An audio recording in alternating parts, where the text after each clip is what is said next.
All right, DOT fam, let's go ahead and kick this one off. This is your Talk of Titans live stream, November some odd or another 2018. What's going on to everyone that's joined up in the live stream on YouTube? And big shout out to everyone that's watching this a little bit later on or joining me on Discord, also tuning in to the podcast. So thanks for checking this one out. This is a bit of a unique and different live stream we're doing for tonight. Just going to mix things up.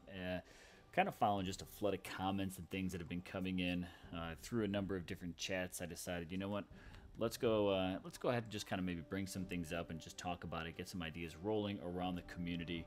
So once again, I will post it, but the Discord is open for anyone that wants to jump in and join me live for this one here.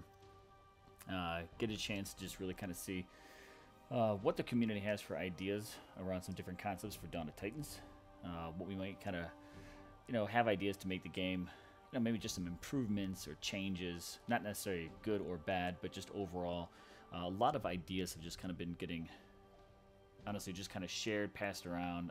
I've seen just some really good ones, so that's the whole purpose of this Talk of Titans live stream. This is not about the event, although I'll probably be playing it in the background, so that way we've kind of got something just going on along with it. But this is going to be a lot more about just different ideas that have really kind of been coming up throughout, again, just throughout a number of different chats, monitoring just some different line forums as well as the band chats, some things I've even seen on Reddit here or there, and just conversations that I've had even on past live streams. So comments on videos, the whole 9 yards. That's what this is all about. So again, join me up on Discord. I'm going to give some shout outs to people that are tuning in here as well. So shout out to Ricardo, who tuned in. Was 1:30 a.m. a little late for you, but hopefully you could still kind of catch a little bit. J-Man, hey, what's going on? Sweeney Todd, yo, what's up, brother?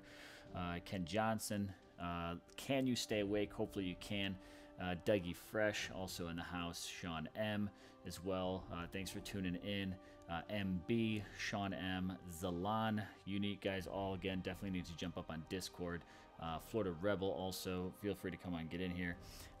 Zalan, let's see what's up. You heard my channel was bought out by Disney, hence the new YouTube setup. Not really much of a new YouTube setup, but we'll see how it goes. So Hector, hey, what's going on? Sean, already dropping in some comments, so let's go ahead and let's hit it out. Let me give you a list of some things that I want to talk about. We'll just honestly just kind of spend some time chatting about this. Like I said, the more that you guys share in the comments, again, feel free to jump in on Discord. I see Mark got over you here up on Discord, so feel free to kind of chime in and jump in anytime you want to. And again, anyone else that wants to tune in, go ahead and just holler at me. But let me give you a list, just a few things I have, and we'll just kind of take it from there because I've got a few other comments collected. Just from some other chats, as I've been saying. So let me give you my rundown of some things I was thinking about, just kind of talking about throughout this. Talking about different rewards, specifically end of season, maybe just spend some time chatting about that, but other types of rewards. What kind of ideas would incentivize us? We've got the global players, like the VP leaderboards, things like that. What type of incentives would we actually, as a community, like to see out there? Number two, talking about Titan leveling and fusion. It's been pretty consistent for a while. We've got the new XP relics that have been out there, so taking a look at that stuff, we'll just talk about, what's the state of the game when kind of looking at these new XP relics.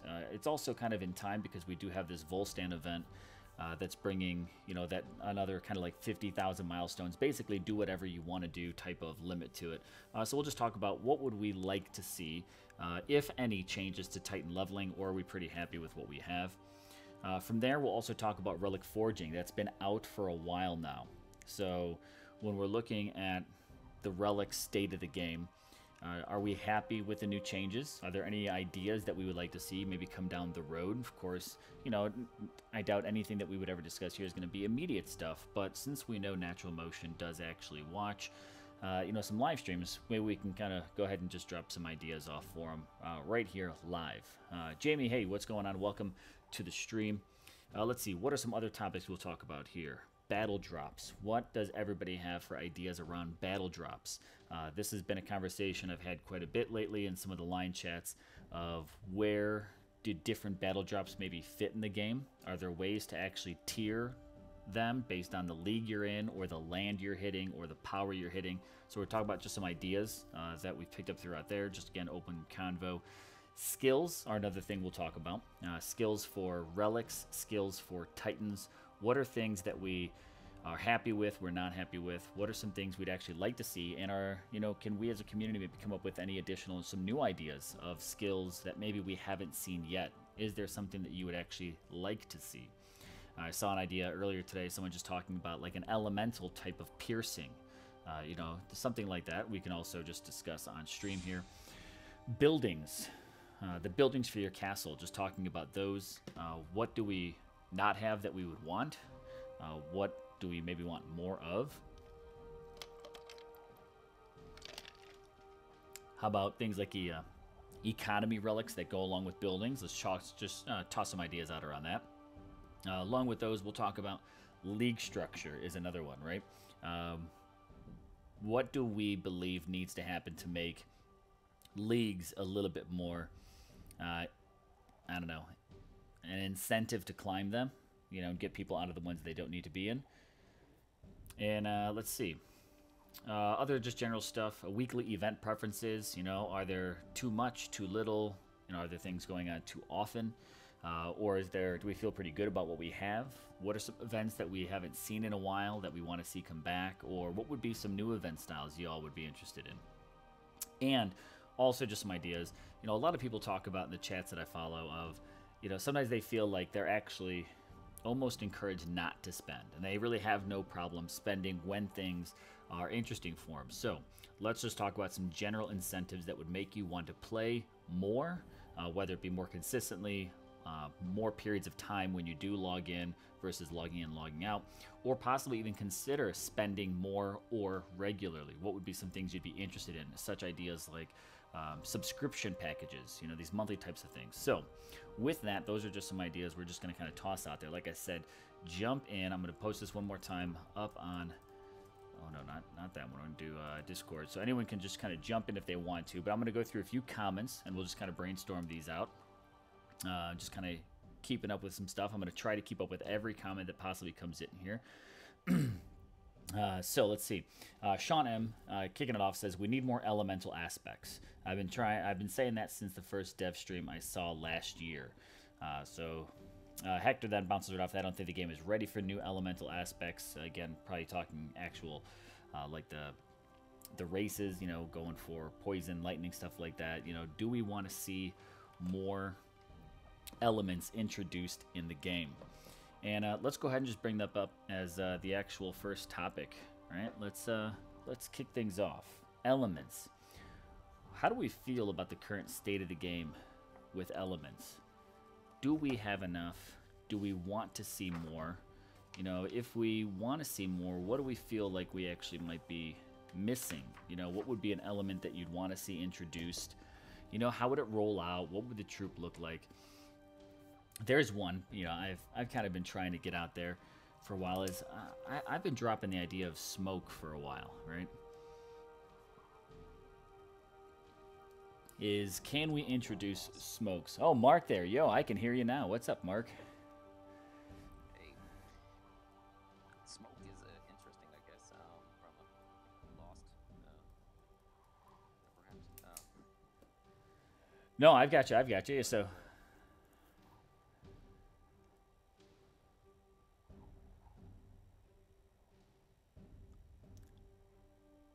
Don't know if I lost you there for a moment. Hey, there you go. You're cutting in a little bit in and out. Sorry, Mark. Not sure. I'm just being hesitant. I don't want to talk over you. Oh no, go for it. Go for it. But I think from a element perspective, I think one thing that I would like to see is a little more balance. I think that, and it kind of goes into the whole battle drops as well. But I think there needs to be some equal representation in the battle drops for all of the elements. Namely, when you get, say, a mount armor, frost shield, I'm pretty sure they made a big deal about the fact that they brought in Goliath belts and dragon helms that do the different element resist, but I still believe that most of the other troop level ones are still coming only in physical flavor on battle drops. I have not seen and I've been reading quite a lot. I haven't seen that. So I think the first thing they want to do before bringing in a new element is just get all the elements balanced, get rings for all the elements, um, uh, things like that. Yeah, I agree with that. I think that's a big thing, and maybe before an all new elements is let's really get these ones balanced. And I agree with that because I've had quite a few battle drops lately, especially even a couple 4-stars that you get excited for a moment that maybe I'll finally get that extra elemental resistance, and it still seems to be like physical's the thing, and people were really excited for physical for a minute, and then we kind of got the nerf to maybe not a nerf, but maybe just a balancing, or they scaled down archers a little bit. So now, yet again, it's less exciting to go ahead and get physical resists. I mean, overall, I would say I'm very happy with the battle drop changes they made. No doubt, with the lightning relics, with the fact that it does seem that there's much more variety of titans that you can get from battle drops. I'm definitely happy about that, but I do believe that if they're going to start tweaking it and doing things for specific relics, then they might as well just spend the time, get all the different variants in the battle drop, whatever pool. Yeah. And I think that if that happens, then I think people will be a lot, I guess a lot less critical about, oh, this isn't a battle drop or not. So. Yeah, I guess that's the just the overall finesse to it is getting a good mix in there, and I've been pretty happy. The only thing I'd say, even when it comes to the battle drops, is it's been a little heavy on. I feel like it's actually been a little heavy on the lightning. Like we've almost gotten too much lightning incorporated into it. It's been just been heavy on my end, at least. I noticed it almost. I think so. Almost every other battle drop is incorporating some kind of lightning relic in it, and yeah, it's almost getting to the point where it's kind of getting obnoxious, to be quite honest. But again, at least we're saying that they've made some changes to it. They've worked on it. It might not be perfect quite yet, but it's getting there. So let's see. I'm going to come over to some YouTube comments here as well. Let's see. Sean M says, imagine Mossman units drop smoke clouds when they start a charge, which can shield or cover units left inside, like momentary invisibility.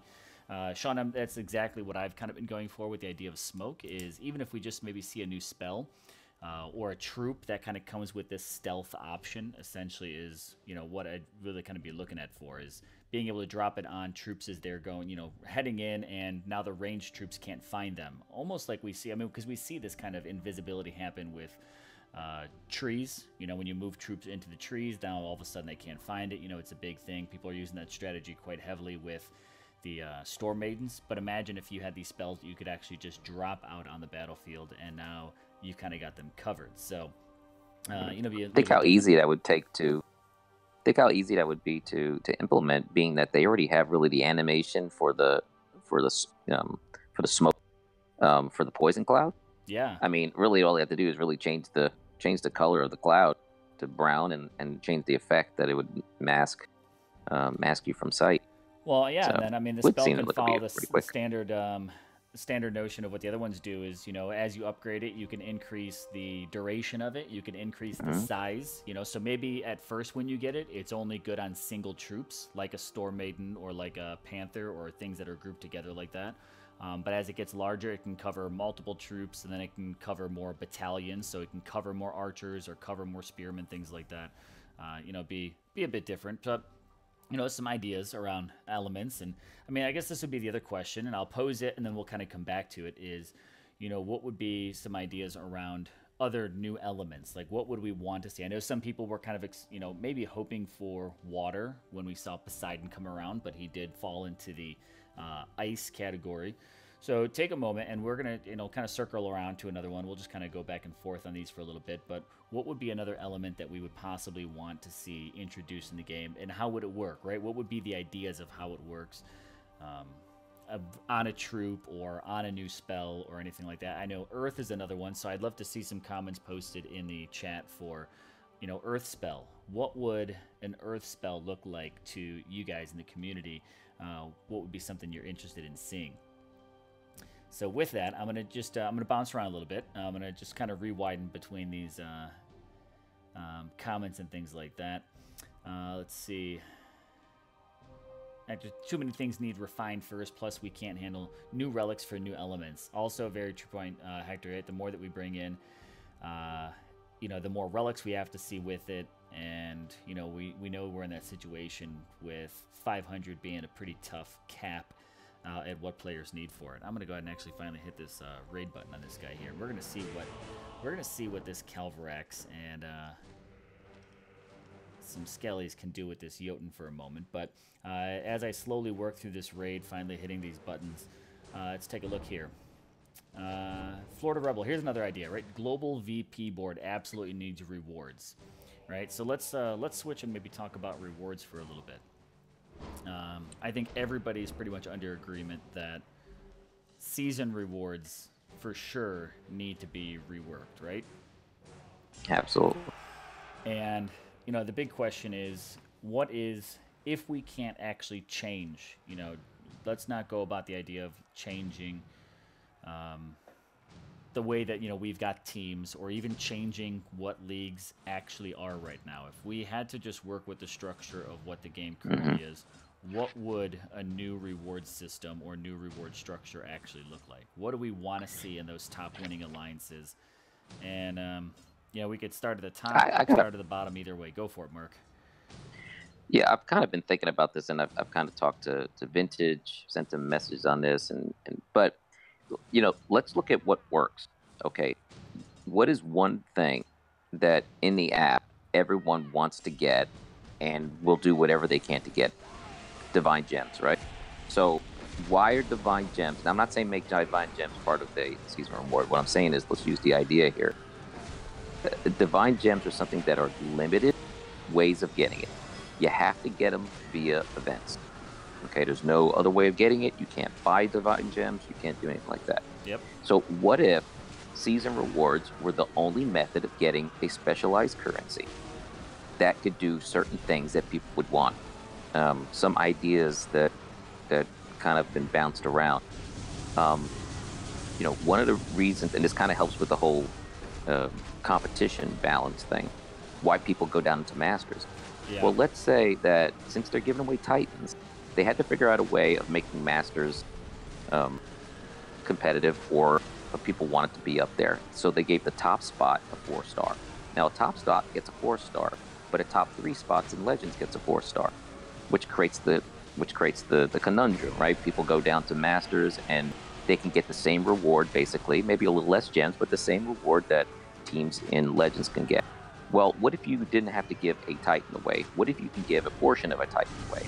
What if we had something called like Titan chits or some Titan gems or something, where and what they could do, they could rebalance all of the leagues, where say Legend, the top Legend team gets enough that every week, if they were to get all the chits that they got for the first team, they'd be able to trade it in for, say, a Titan plus a little bit left over. Second place would be a Titan, a 4-star Titan. Third place would be maybe right at a Titan or a little less. And maybe Masters would be commensurate with, say, like 10th in Legends. So now you have teams who are really good teams, but they realize that if they stay in Masters, the best they're going to get is about 10th place of what you'd get in Legends. Yeah. That would completely change the dynamic of where teams want to go. Now, one thing you could also do, instead of just turning them in for Titan, what if they just gave us the ability to buy Titan skill rerolls? And the only way you can build those is by using these season reward gems that you could save up over time to get them. I mean, I think that would change the whole, even if they didn't do rerolls, if they just changed the way they did these Titan things, that it didn't give Masters the same score as the top 3 in Legends, I think that would totally change the competitive balance of the league. Yeah, that could be a very unique idea, very different. You know, giving out these, you know, slow collection pieces essentially that needs to happen.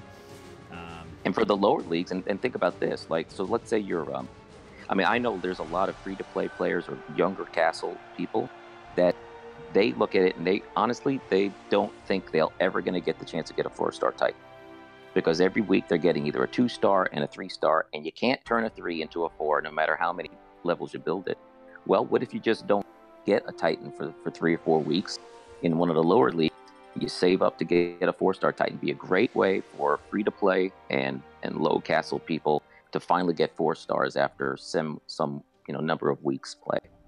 Yeah, no, it's a very unique idea for sure. And it's definitely a new element, and yeah, I kind of like it. I like the idea that it's the biggest point I think I really like is the fact that certain ranks in other leagues, to the point you made, they get better rewards than being in leagues higher than them, and I don't think that definitely should be the case.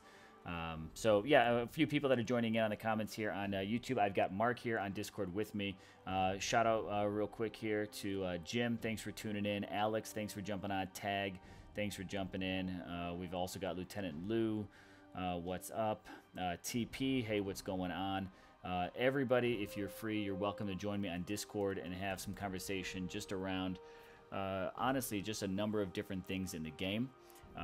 We're just currently talking about, possible league restructure. What would be some things that make it really good? And Mark made some points about, instead of offering full-on stars, certain specific Titans, is maybe offering essentially kind of pieces of them that you can kind of put together or put to different use with what you're maybe going for, what your ambition might be, but also keeping in mind that, top ranks in a lower league shouldn't be better. And I think, Mark, you said, shouldn't be better than at least the top 10th place in the league above it. Is that correct? Yeah. Okay. Right.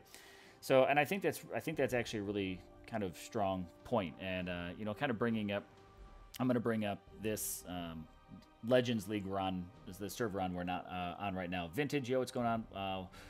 Hey, what's up in the chat there? Thanks for joining. Shadow Stalker as well. Thanks for joining the chat. Again, everyone's welcome to join Discord. Love to hear the ideas.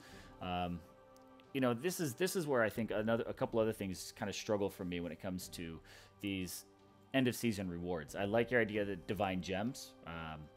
I think that these end of season rewards definitely need to be revamped so people can really kind of work towards getting it. Because Shadowstalker, you make the exact same point here that I'm about to, is offering a 4-star or 3-star Titan. We get these quite often. Even 1-star and 2-star Titans, we already have the capability of getting them from the monuments. And 4-star Titans are released pretty much every single week in events. Taking the fight for what it takes. I'm going to use League of Gods for an example. I don't personally believe that they are motivated by getting 2,000 gems in a 4-star Titan. They're motivated by first place. But working their way through that, the amount of fight that these teams are putting into it and the rewards that they're getting just really isn't to scale. And then when we even just look at it as you work your way through some of these rewards, the way in which they drop almost just sometimes just doesn't make sense. Like going from 2nd to 3rd place is a 380 gem difference, but going from 3rd to 4th, it's only a 50 gem difference. Now that's 3rd to 4th place. All of a sudden we get down from 7th to 8th place, and that's a 100 gem difference. Why are some of these gem differences an even bigger leap than they are for lower ranks than coming up at the higher ranks? Like being 1st, 2nd, and 3rd, there should probably be a pretty good memorable jump between the amount of gems they get and where 4th place goes. Then once you maybe hit that top 5, there should be a pretty decent jump as well. But once you kind of get below that, it shouldn't be these significant jumps that we're seeing every so often. Again, just using this one here, from 12th to 13th, that's a 50 gem difference, but then from 13th to 14th, that's only a 10 gem difference, and then 14th to 15th, though, you've got a 40 gem difference. It just doesn't seem like these numbers for these kind of rewards really make sense to me. And do you think, though, that I'll just take it from my perspective. I'm a guy that's probably spent most of his time in the Masters, and usually would get top 10 or top 5 or something. And you go to Legends, and now I'm in HCG Hammer, and maybe we're like top 10 or something. The amount of gems that you get at the end of the season, it's just not. I don't really look at the difference between those ranks that close, because gems really aren't, just like you said, maybe Titans aren't a thing that really drags you or urges you on. I'm not sure those mounts of gems are really differentiating or compelling. I don't think the amount of them are different. I think it's the structure of it, more or less, that is Mm-hmm. confusing to me. That I think that there's not enough attention to detail there for Yeah. how those steps are made. With that, I think those steps do need to be made larger. I don't think first place should only walk away with 2,000 gems. I don't think fifth place should only be 870, because honestly, a typical player, you're like, here, like 550 gems, that's not really Yeah. enough You use motivation that to every me, month. because I get that every single day. I mean, Yeah. Yeah. that's pretty much the equivalent of just my daily tasks, which that's a whole nother thing on my list. I'm just going to write this one down. I want to talk about daily tasks as well. You know, they're what would we maybe like to see that would actually motivate and increase some of that stuff a little bit. I'm just going to poke my head in some of these comments here for a little bit. I think Shadow already got yours. Anyone can get a 4-star Titan. Dougie Fresh here said, you know, his buddy pulled, he actually did intend to say a Thorg on his first with the Titan token he got, so very lucky. I don't think we've hit the second hour yet for Thong Talk yet. No, TP, we haven't gone there quite yet. So let's see. Log does it for the glory of number 1 and the bragging rights, right? That's pretty much exactly what it is. You know, these prizes I don't think are significant. So Mark, even back to your idea, you know, the idea of actually dropping divine gems into this prize pool would be great. I think what might even be interesting, just honestly snowballing some ideas out there, is rather than just maybe random Titans, is what if, you know, each season there was a Titan that was assigned to it. So at least maybe you knew what you'd be fighting for. Would having that prize maybe be a little bit more compelling to actually say, oh, you know, this is one that I actually might want to hustle for? Because sometimes I just hear the comments that going for a random Titan, you never know what you might get, and you never know what it actually might be. You know, it's just so random. Well, maybe with these season reward chits, let's just say, maybe there's a special altar for just these things, and these altars have ones that maybe don't give you random Titans. Maybe if you spend a little more, you can actually get a particular Titan, or a particular class of Titan, or a particular race of Titan. And the only way you can get that smorgasbord of choices, which I think everyone would really like, being able to kind of handpick the one that you're getting, based on that, would be to get these season reward things. I mean, I think the whole point of what I was trying to get at is, whatever you do, whatever currency or whatever you do for getting from season rewards, it needs to be limited to just through season rewards. If people feel like they can't get that kind of utility or value from anything but competing well in seasons, then people will start actually competing a little more for the absolute highest they can get. I mean, Log's gonna be number 1 no matter what, but there's a lot of other teams other than Log, right? Absolutely. And there's a lot of other teams that have different strategies of how they do their seasons. So, and I know a lot of people that don't feel like they can get 4 stars every week. Yeah, I mean, we don't do it. I'm at Sanctuary here. We're not the season rewards. You know, they're not the motivation. It's all just a matter of, this is how we ranked, and you know, they might use it to draw in some new players, or it's essentially bragging rights. You know, I agree with you, Florida Rebel, on that one. It's essentially bragging rights. If you really are in it for the Titan, you know, go for the events. So what would, you know, again, I kind of like that idea of having these, you know, these tokens, these chits here that would allow you to say, you know, after I collect, maybe I can go to maybe an idea like going to an actual champion temple, where I can go, or an altar, or to a ranger altar, and I can cash them in for what I want there. Yep. Rather than just this random, you know, it just might be something a little bit more compelling to actually maybe fight a little bit harder for it. I think that's the thing, is no one really wants to put in too much of a fight, because this just isn't essentially worth it. So what would really make it worth it to us? With that, not only even just the leagues, let's see where I'm going for here. Oh, not league players. Although I will actually call out league players. I think rewards for maybe even league players might be nice. But the global player, I think this is a leaderboard that actually could go ahead and get some recognition as well. You know, even if it was not necessarily the entire board, but if your top 10 maybe got it, you know, an extra chunk of gems, or divine gems for being global players. I think this is, I mean, the board is here. There's just nothing done with it. It's just purely recognition. Or what about those special titles? Or maybe you get some type of vanity flourish on your castle or something. Yeah, using some elements from Throne Wars. From Throne Wars, right? Maybe, maybe that top ranked player, maybe that person each season. It's almost like a King of the Hill style where you get that gold castle, and that might change season in and season out depending on who actually holds these. To be honest, I don't even come in here that often to look at it to even see who's actually holding up there. But there's, if you had a reason to, that'd be nice, huh? Exactly. So it's I think it's a missed mark that absolutely could be used, and people probably could maybe pay a bit more attention to it if there was some type of, at least in-game, tangible type of reward that came with it. So let's see here. I'm going to drop this one more time because I'm just noticing the numbers are kind of just climbing up a little bit more at 29 watch. I'm going to go ahead and put Discord out here one more time.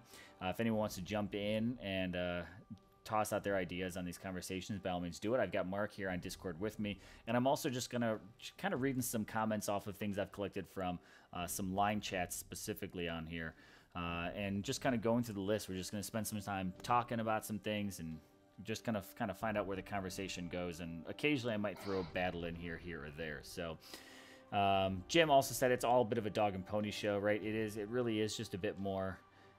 It honestly is all about that kind of just making yourself feel a little full, but it doesn't offer anything. And I think that's the missed mark, is if more tangible stuff in game was offered, I think more people would invest more into the game. They would go ahead and do a couple extra more raids. They would spend a little bit more time in the game, or they would maybe even drop a little bit more gems to kind of get it going. But by making things, I think, so restrictive sometimes to only season rewards or only events, sometimes it doesn't entice players enough to maybe go all out into the game like they really would. So, I mean, maybe even this, right? Everybody's after these, the 5-star relic still. What if that, nope, wrong button. What if that top rank of that global player did get a 5-star relic?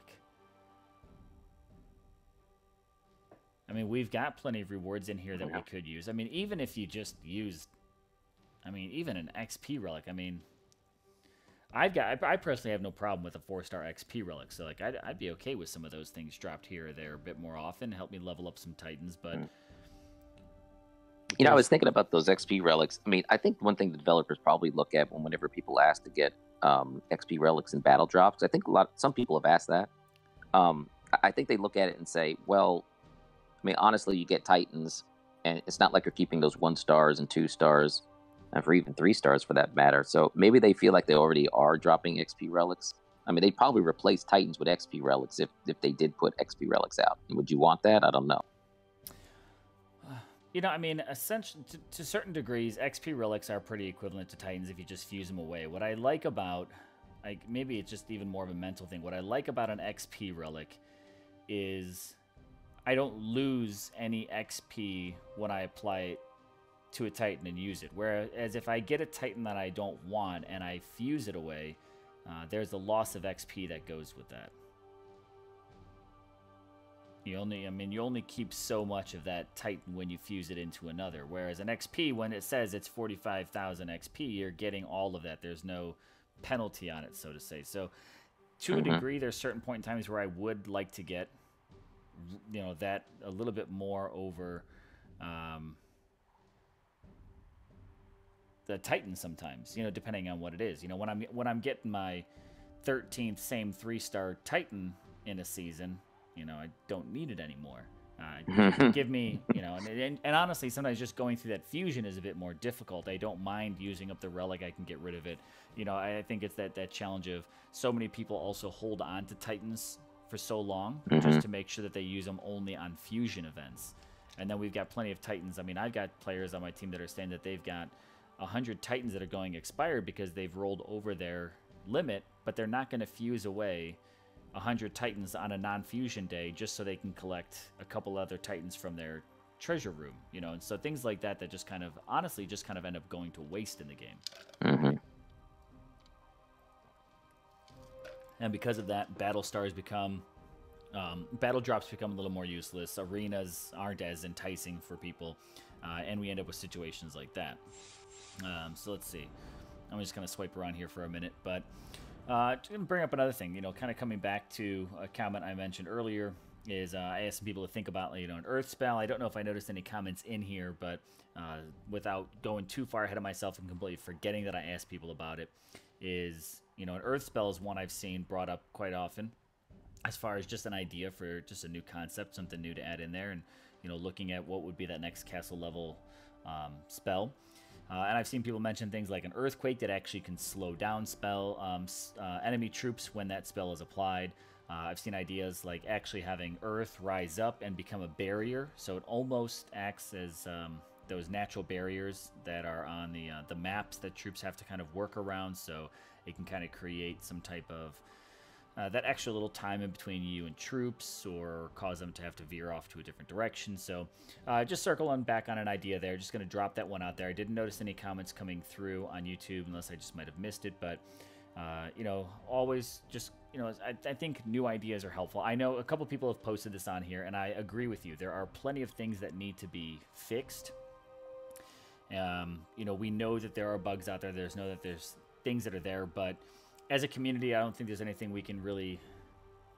There's not a whole lot of maybe control or influence. We make it known. We let them know, hey, this needs to be fixed.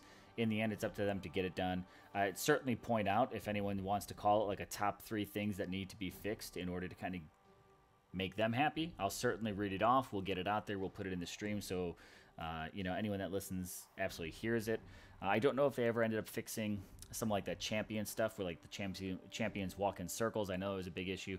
I took Loki for a spin drive myself recently, and I didn't notice that he was doing that typical infiltrator, like run to a troop, stop, and then attack. So to me, I know there was an issue with those infiltrators for a little while. I haven't noticed it recently, and maybe I'll even kind of bring Loki out for a moment. We'll just kind of see what's happening. We'll even just hit some of these timelines. I've been grinding with Hell, and she does the circle thing.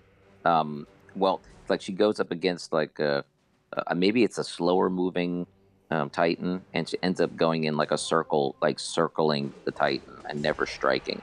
So I don't know if that's not really the same thing as what Thor does. He just goes around in a circle, just nothing. But yeah, there's still some movement issues I see.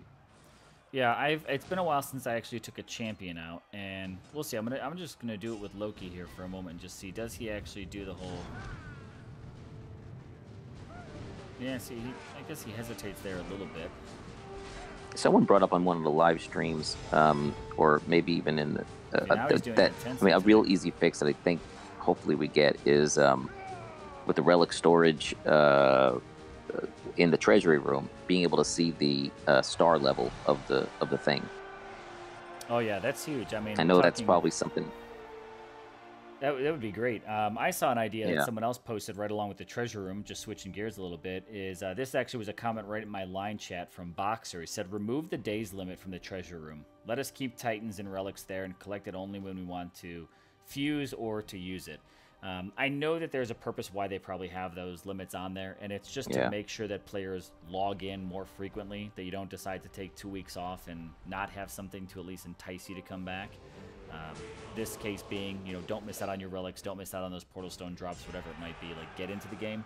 But I agree with, show us the stars would be great if we could see that, because this way we can at least make sure that we're collecting what we need. We're not trying to collect things that we just don't really, or you might not even honestly be concerned about collecting to use as fusion food. I mean, like a 1-star doesn't necessarily make or break me if I'm going to use it, but I know that there's been times I probably either missed out on a 3-star because I might have forgotten that I actually got it or I collected it or whatever it might be. I'm trying to keep my relic count pretty low, so at least I'm always cycling through at least anywhere between like 8 and 12 relics. I'm not at full 500. I've only got about 430 right now. But I think having that whole star mark on there would be fantastic.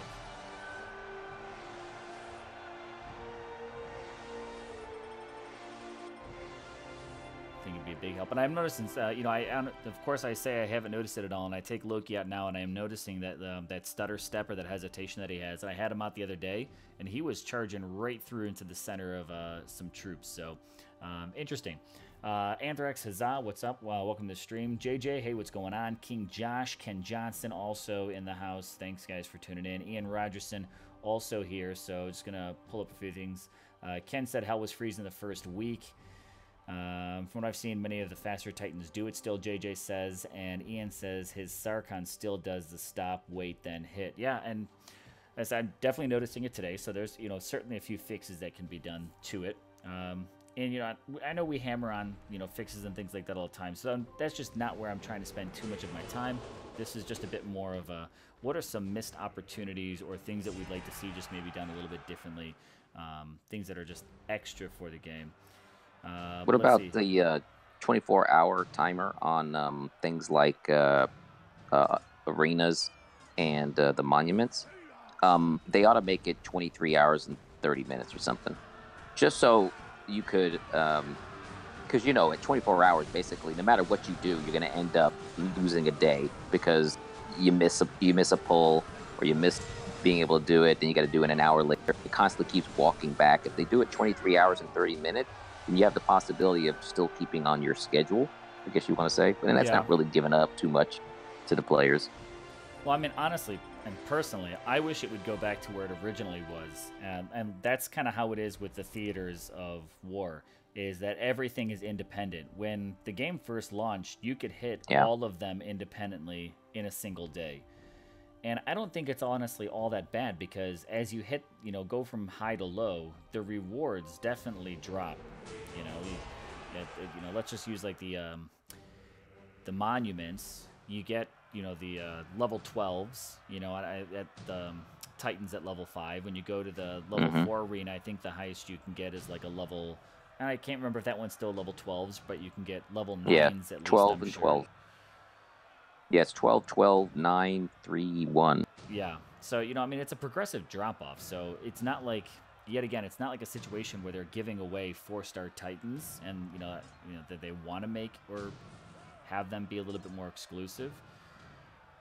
Giving away a couple of level 3-star Titans every single day, I think, honestly, I think that helps players out. Even just that little bit will be like, hey, I'm going to come in and actually probably play this a little bit more often because that extra bit of Titans will help me level up my 4-star that I'm working on or this project that I currently have. I think it's just kind of flipping that case of, give a little extra to get, honestly, I think quite a bit back in return. So, like with battle drops, now people can get. I mean, you could always get 3 stars in battle drops, 3-star Titans, but one benefit of the new battle drop system is I do see more 3-star Titans now.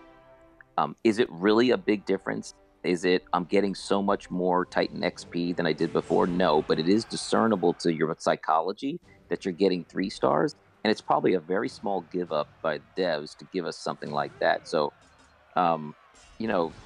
3 stars really aren't worth much, honestly, but you do like it when you get them.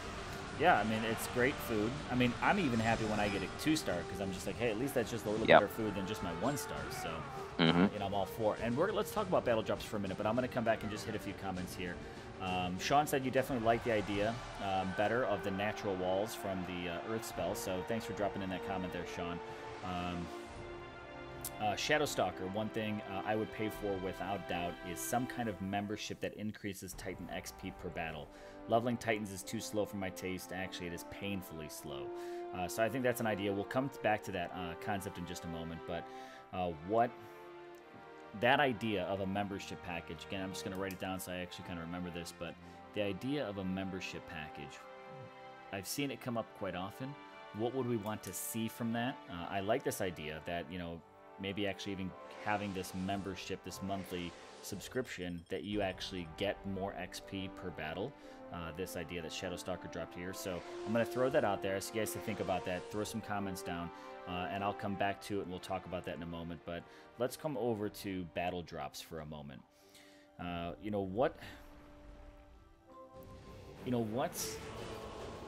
What's the overall thought about battle drops?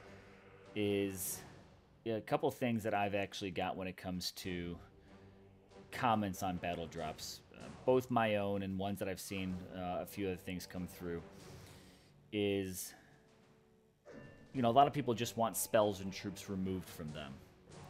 And I think that's something that I agree with at certain levels of the game, but there's also certain levels of the game that do need those battle drops.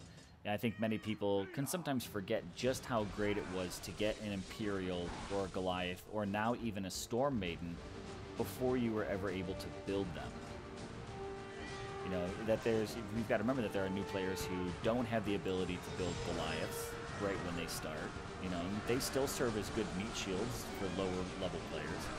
Or Storm Maidens, you know, I mean, they've got to wait until they get up to castle level 14 or whatever it is to build Storm Maidens, and they're awesome to have on the battlefield. So my ideas personally that I would just throw out there is Storm Maidens, Goliaths, things like that, still being available, but maybe keeping it just to lower tiers. So you're maybe matching up the leagues. When I say tiers, is match up the leagues with where the other players are.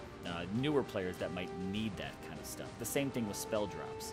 Let spell drops live in the Gold League, or maybe even the Platinum League, where we've got a series of younger, quote-unquote, like lower-level castles, newer players, things like that. Loki's going for a little walk. He's kind of parading around Dead Lord.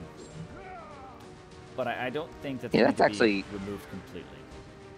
That's actually a really good idea. You know, at first I was thinking when you're bringing up battle drops is that, you know, you tier it, you know, so like in many, you know, Skyrim or something like that, if you go to a certain cave, you're going to get better drops than if you go to a, you know, to the beginner cave, right? Yeah.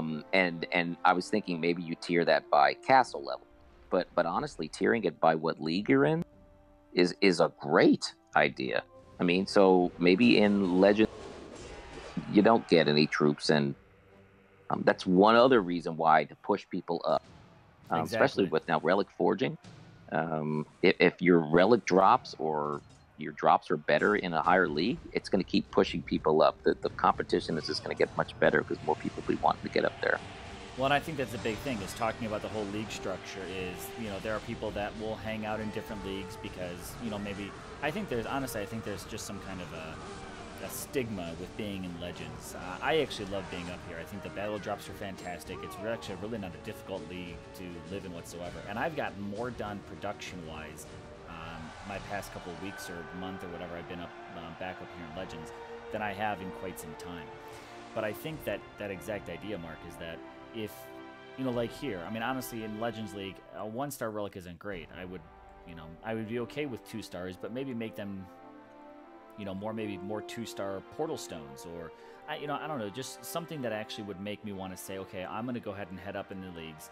I'm going to do those battles because I'm also going to get better rewards from it. Whereas in, you know, Gold, you know, let them have a few more troops to kind of keep them more active. So those newer players, because same thing is, you know, if they're getting more portal stone drops, more spell drops, more troop drops, they could also be battling for a little bit longer, which keeps these new players in the game, gets them, honestly, will kind of get them hooked a little bit more, and then be able to go ahead and, you know, become more of a long-time person. So let's see here. JJ, I'm going to pick up your comment here. As an alternate, I'd love to see them offer a similar event weekly, but instead of making players pay to level Titans, there are no event relics, and you must play to finish. I need 5,000 souls to finish, and they offer 1-star through 4-star. Let's see. I'm going to rewind on this a little bit. Need a reroll capability of Titans, because if I spend $100 on an event, or however much it is, the skills are terrible. Rather have 2-star XP than 3-star Tainted Blade for 500 Divine Gems. Removing battle drops from Divine Gem pools. Also, same thing. So talking about the battle drops, let's not put those in areas where we're going to spend relics, gems, divine gems. Absolutely, I agree with that. I think that those altars, especially the divine gem, should not contain anything that we see in battle drops. Have it be relics that live outside of that. JJ says he'd love to see the death of this very specific event type. If I get another troop damage to Titan or resist flanking, I'm going to throw my phone. So, Jim, we're going to go ahead and get to skills also in a moment. We'll talk about that. But yeah, battle drops. So we'll just kind of close up this idea here. I think there's a few ways that you can go. Again, tiering them by league is an idea that I actually kind of like. But I also, Mark, even to your point, I think even within a league, because, player levels, range up and down. I think the more power you go up against, the higher the castle level or the higher the land is, the troop level, that kind of stuff. I think that should also impact the type of drop that you get. When I take on a defense that I know I'm kind of rolling the dice against, there's a good chance I'm going to walk out of here barely by the skin of my teeth, but I want to go ahead and just try to take it on anyways. If I win, it'd be nice to actually know that I get, I hate doing that, and all of a sudden I get a 1-star, economy relic and 2 spearmen. It's... Do you know for sure? I mean, I always thought, and maybe it was just an urban legend, but I always thought that the higher, if you got if you hit castle level 3 or 4 above your grade, that you would get, your pool would be a little better. But just in the amount of grinding I've been doing, honestly, you can get 4-star relics from low-level lands. It seems like there's absolutely no differentiation, when I always thought there was. No, Do you know for sure? It comes down to, essentially, it's a chance. That's really all that it is. When you hit a land, let's say if I choose this one here. So this one has rewards in the yellow. What that lets me know is that it has a lower chance to have good battle drops. Whereas if I hit something that might be in the white, well, let's see, this one's in the green. This offers me the opportunity to get a better chance at better, but it's not a guarantee that, oh, green lands give you the best chance. It's just a chance to get a better drop. What that chance is, who knows, but I agree with you that even when I'm doing just event ping pong on these level 3 lands or level 9 lands, whatever might be out there, I've actually gotten plenty of 3 stars and even some 4-star relic drops just from hitting these tiny little lands. Well, not this one, because it's actually got level 15 has a nice big old leg on it, but just those tiny little ping pong lands still give phenomenal drops. It's all that that color coding comes down to is a chance. I definitely think we should probably try to get, whoever talks with the devs. I know we have some social power players that talk to the devs. If we could maybe get some of these questions answered, because there's a lot of theory craft on what things are real and not. And I don't think has it ever been officially said that the drops are actually controlled by the castle level? I mean, No. It says you get bonus rewards, but I think that's just the gold and the food and the VP. Yeah, I don't think it's ever actually been said. And if you actually go into, I would go into it on my screen now, but I could probably actually toggle it off for a minute because I don't want to show my ZID on there. But it does, if you go into the help section, it does say that, exactly what that color coding means and how it only comes down to just a chance. So it's listed there in the help section. I'll see if I can actually pull it up here. But to my knowledge, it's never actually been said to it. But, we could ask the question and find out, what they actually say. So, let's see here. I'm just going to swipe through these a little bit.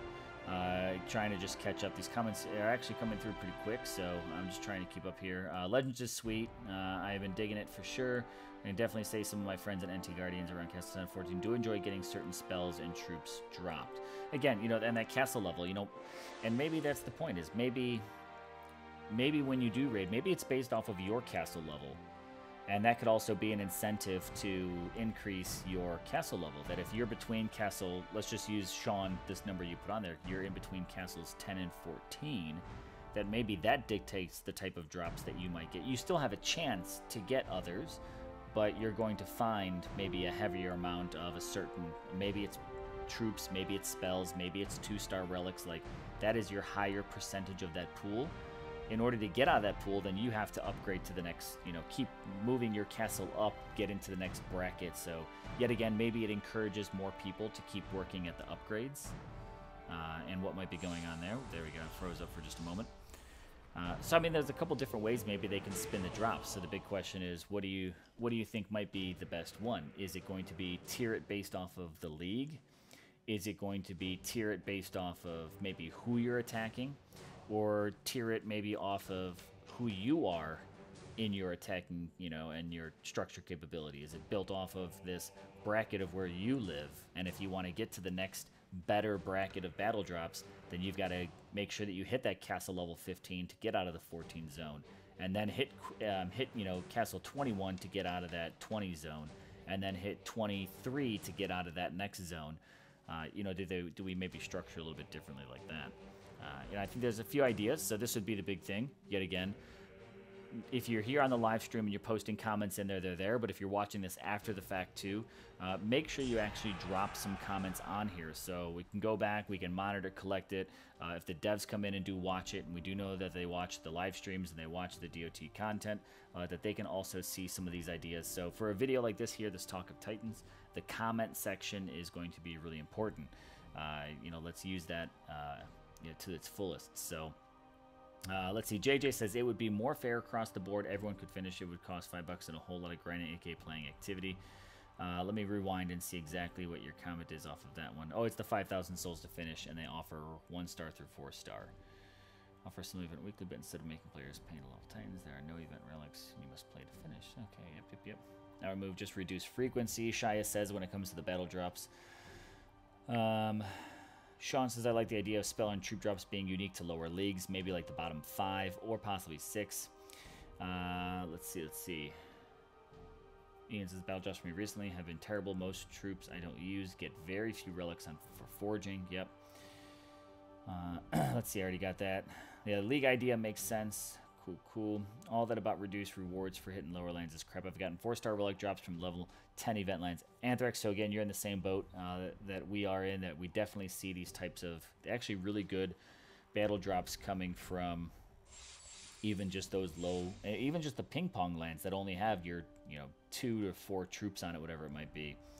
But let's go. Let's switch it up here. Let's talk about another topic on here. Let's bring up the one of... Let's bring up this membership for a moment. I'd love to hear some ideas on membership. And again, still, I'm going to go ahead and just throw this in here one more time.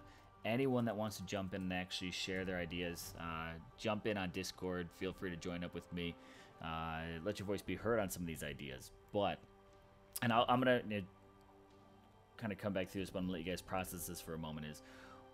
If I just hear membership being talked about a lot. If membership is something that the community were interested in, what would membership look like? And I think Shadowstalker was you that posted the idea of, membership would offer you that boost in, let's say, XP. That when you have that membership, when you go out and you do your raids, you get some, nicer XP for your Titan. It gives you a little bit more of that extra incentive, and what would be, just throw it out there, if the idea of membership is enticing, what would that cost be like? What would be that bracket that people would be willing to spend money on for a membership? Let's just hear some ideas. I want to scan some comments for a moment. Mark, you have any thoughts on memberships? Yeah, I mean, my thoughts on memberships is that memberships are something that mobile players always seem to want, but at least in my experience, it seems like we never get them. I mean, I play a lot of the Topps digital card apps, and people have been asking for memberships there forever, and there's just something that for some reason developers don't think they're going to get the money that they need on that. They much rather just make people impulse buy, and they think that that's a better strategy. But I would love it, because I would spend the money to have something where I know what I'm going to get. I mean, that we all hate this casino crap. We just want to know what we're getting. Yeah. So what would that? Because there's actually another game that I play that offers actually 2 different tiers of membership. There's just like the monthly, or it's I think like an annual one. No, actually, I think there's even a 3rd tier. There might be like a lifetime, and it's honestly not all that expensive. And when you buy either the monthly, which I think is like $4.99 or something a month, or you could buy, I think it's the lifetime. I think it's monthly and then jumps to lifetime. I don't think there's an annual, but I think the lifetime is just $100. And when you do that, it guarantees a certain amount of in-game currency every single month. And you know, there are situations where you definitely need more than it. Like, let's like DOT. Let's just say every event, honestly, probably comes out to maybe an average of somewhere around 60,000 gems is what you might need to Yeah. pull it off, right? In the ballpark, you know, give or take, depending on how pools go, exactly how many milestones, blah, blah, blah. But well, let's say if in your monthly membership, or let's say you bought this lifetime, you know, and you got, you know, 40,000 or 50,000 gems every single month, you know, it's enough to help you kind of get something done, but it doesn't also guarantee that you're going to get every single Titan every single week. So it still offers that window of, if you want to get more stuff, you would still spend a little bit more. But at least we'll give those players, you know, something to help out if they got, you know, this monthly chunk of change they always knew was coming up. And if you wanted to save it and eventually turn it into a larger collection, then you can get it there. You know, I think as long as they offer that, I mean, because you're right. I mean, for a monthly membership, with the amount of money, it seems like they would ask people to spend what they would want normal spenders to spend. I mean, we're talking like $100 a week, basically. I mean, there's not a membership that's going to be something close to that. But you're right. If they were to offer something where maybe it's just for 50,000 gems, it's an obvious great deal. You know, it's better than the 71,000 for $100 deal. So whatever, make it $30. I don't know, $30 for 50,000 gems or something. You know, I would for sure. Yeah, I mean, there's a lot of things. You know, do you get, you know, based off what you get, do you get a Titan that's included in that? You know, what does that maybe look like? You know, it's are there tokens that are included with it? Is it strictly just gems? You know, and that's all that you get is just gems every so often. Does it give you a boost? Does it maybe increase? Does your like productivity naturally increase? Do your builders maybe increase that way? Like their builder speed is actually cut down by being a member. You know, maybe that's one way to kind of help out with something like that. For people that probably would spend level 25 guys, that would be one of the people that they'd want to spend on this. That's probably, I think, you got to be careful with those kind of extra things, because some of them are just probably useless to some players. Yeah, no, that's very true. Yeah, I mean, if you got a level 25 castle guy, he's no longer interested in his builders moving faster than anything else. So, very, very true. See, and that's the idea behind this round table stuff, is let's knock out the bad stuff. But, you know, I honestly think that there's a lot of potential for it. I'm going to just read a few things here, too. JJ says membership is pretty basic in today's mobile gaming. Lots of different options. Lord Thanos, I'm going to just hit your question really quick as well, too. Do you think the devs will ever make it possible to put multiple Titans on a garrison at the same time? I think maybe one day we'll see it, but I don't think we'll see it within the next couple of years. I think if we ever see that, that will honestly be many years off if we do. We know it's possible to see multiple Titans on a map because we've... I don't think I really wanted to bring Loki into this at all. I think I kind of went around this the wrong way. But I might just going to go ahead and walk out of this one with a loss. We'll see how quick Loki kind of goes down. I actually don't think I was really paying attention, so this is probably all I'm going to get. So Loki's going to drop. Yep. Can I spear him? Sorry, I'm just going to see if I can actually avoid a complete, total, and utter loss on this one here. But I think you're right. I think I did like your idea there of, if there was a membership, that it would be something that would be a no doubt. You do this membership, thus you're paying to win, right? It's something that just is a great deal, but it doesn't tip the balance of the entire game. I mean, because if you're a top person, you're probably going for like 2 or 3 events a month at least. And that's not really that's not going to make or break you doing 2 or 3 events, 50,000 gems, for instance. Yeah, 50,000 is not going to be. It's not going to be the thing that's going to get you all the way there. You know, right? Maybe on a single event if you get pretty, lucky, and things kind of work out. But I don't think it's necessarily going to be something that would be giving away too much for free. Let's see, Sean, though. The way I see it, if a basic paid membership package should at least give the player a second monthly calendar with every day being gems or portal stones and throwing in a Titan token or two. So the idea there is it's not just a matter of everything being the same that, you know, is offered there. You're going to have to keep going. You're going to have to take the sacrifice here.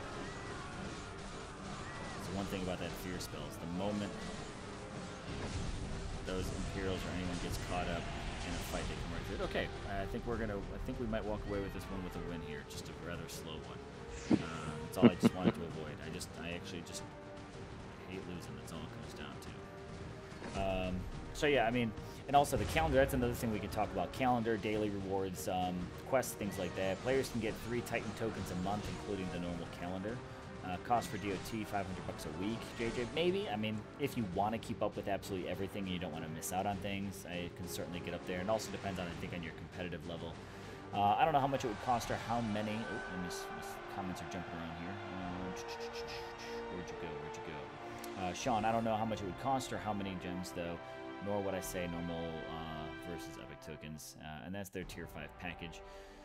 Tier 1 would be outrageous. Different membership levels could come with increasing monthly gem packs. Alright, so that's an idea. Heroes of the Storm provides stim packs that boost the in-game currency you get from playing. Membership levels offer tiers for Titan XP earned, maybe a few gems per battle, 4 event relics per week, etc., etc. Yeah, so Vintage, you got the idea there, right? Is maybe different membership levels offer different things. Maybe different boosts to Titan XP, different, you know, bonus extra gems. Maybe it increases the amount of gems you might get from daily rewards. So maybe instead of saying let's like one mass amount and just saying here's 50,000, it's, you know, maybe at a tier 1 it'll increase your daily gem rewards by 25%, and maybe at tier 4 it increases it by, you know, 100%. So you're doubling up on what your daily gem collection might be, and you could kind of basically pick your boost. And then event tokens, you know, maybe a tier 1 comes with 1 event token, and a tier 4 comes with 4 event tokens every month. And same thing, you know, you could either pick to use them or just pick to save them and apply them when you need to. So you could just, you know, stimulate in that different way. Let's see, is Anthrax, is there a membership available? Then people have the choice to join or not, unlike the random selection of who is VIP for certain perks. I think that's another thing too, you know, the whole VIP. No one really knows how to get onto that mystery list, but this would be a way to really clarify, hey, if you want to be VIP and you want to get that inside scoop, then buy the tier 4 membership package, and that pretty much gets you into VIP. And with being VIP, then maybe you go ahead and get a little extra. I don't mind people who spend more money in this game, growing faster than I am, beating me, outranking me, or having more than me, because if they're spending more than me, then they get more than me. I don't think that a free-to-play, this is, I guess, my own little soapbox, but I don't think the idea of being free-to-play should mean that you should be able to compete with a paying player, you know. So pay to win, yeah, listen, if you're going to spend $100 and I'm going to play it for free, I'm not going to beat you, and I actually can go ahead and accept that. I think for anyone who can't accept that is honestly just fooling themselves when it comes down to it. Jim, take boost relics back to 20, 16, 12, and 8 uses for whatever it was, enough of the crazy 8s, put them back to what they were before. I think that, Jim, I can't remember exactly, I'd have to go back at the record books and take a look at it, but even though they had higher usage numbers, were the percentages the same? Or did we have lower percentages back then? I can't remember exactly what percentages were on those 12-use relics and things like that. I'd have to look at it. But, so that's an idea there. JJ, 50, 50, 65K if you're finishing event every with relics, 10 to 20K if you're grinding every event, yeah. Imagine something that you could buy that'd be like $30 a month, $1 a day basically, and you get a personal spoils of war. All right, so there's an idea. Jim also says reinstate the guaranteed 3-star pulls for the last day of the event. We can always just throw out a good old hashtag blame Zalon for that one. Second the guarantee says you got this turn flank. I would even settle for no 1-star event relics last day of the event. Yeah, that actually would be, rather than maybe saying, hey, guaranteed 3-star, what if they just said guaranteed no 1-stars? It's not all that bad. Anyone know what event is tomorrow? I actually no idea, King Josh. I haven't seen anything as far as an event going for tomorrow. No teasers, no nothing like that. It might just be something standard. Maybe we'll see Titans that come around, or Titans that have already been around. Maybe we'll see another Ice Paladin. And maybe it'll be all new 4-star Ice Ranger again. I don't know. Let's see. I'm gonna bring Calvarex back out. Use up his use some of his Raise the Dead spells and all that good stuff. Been having some fun with him.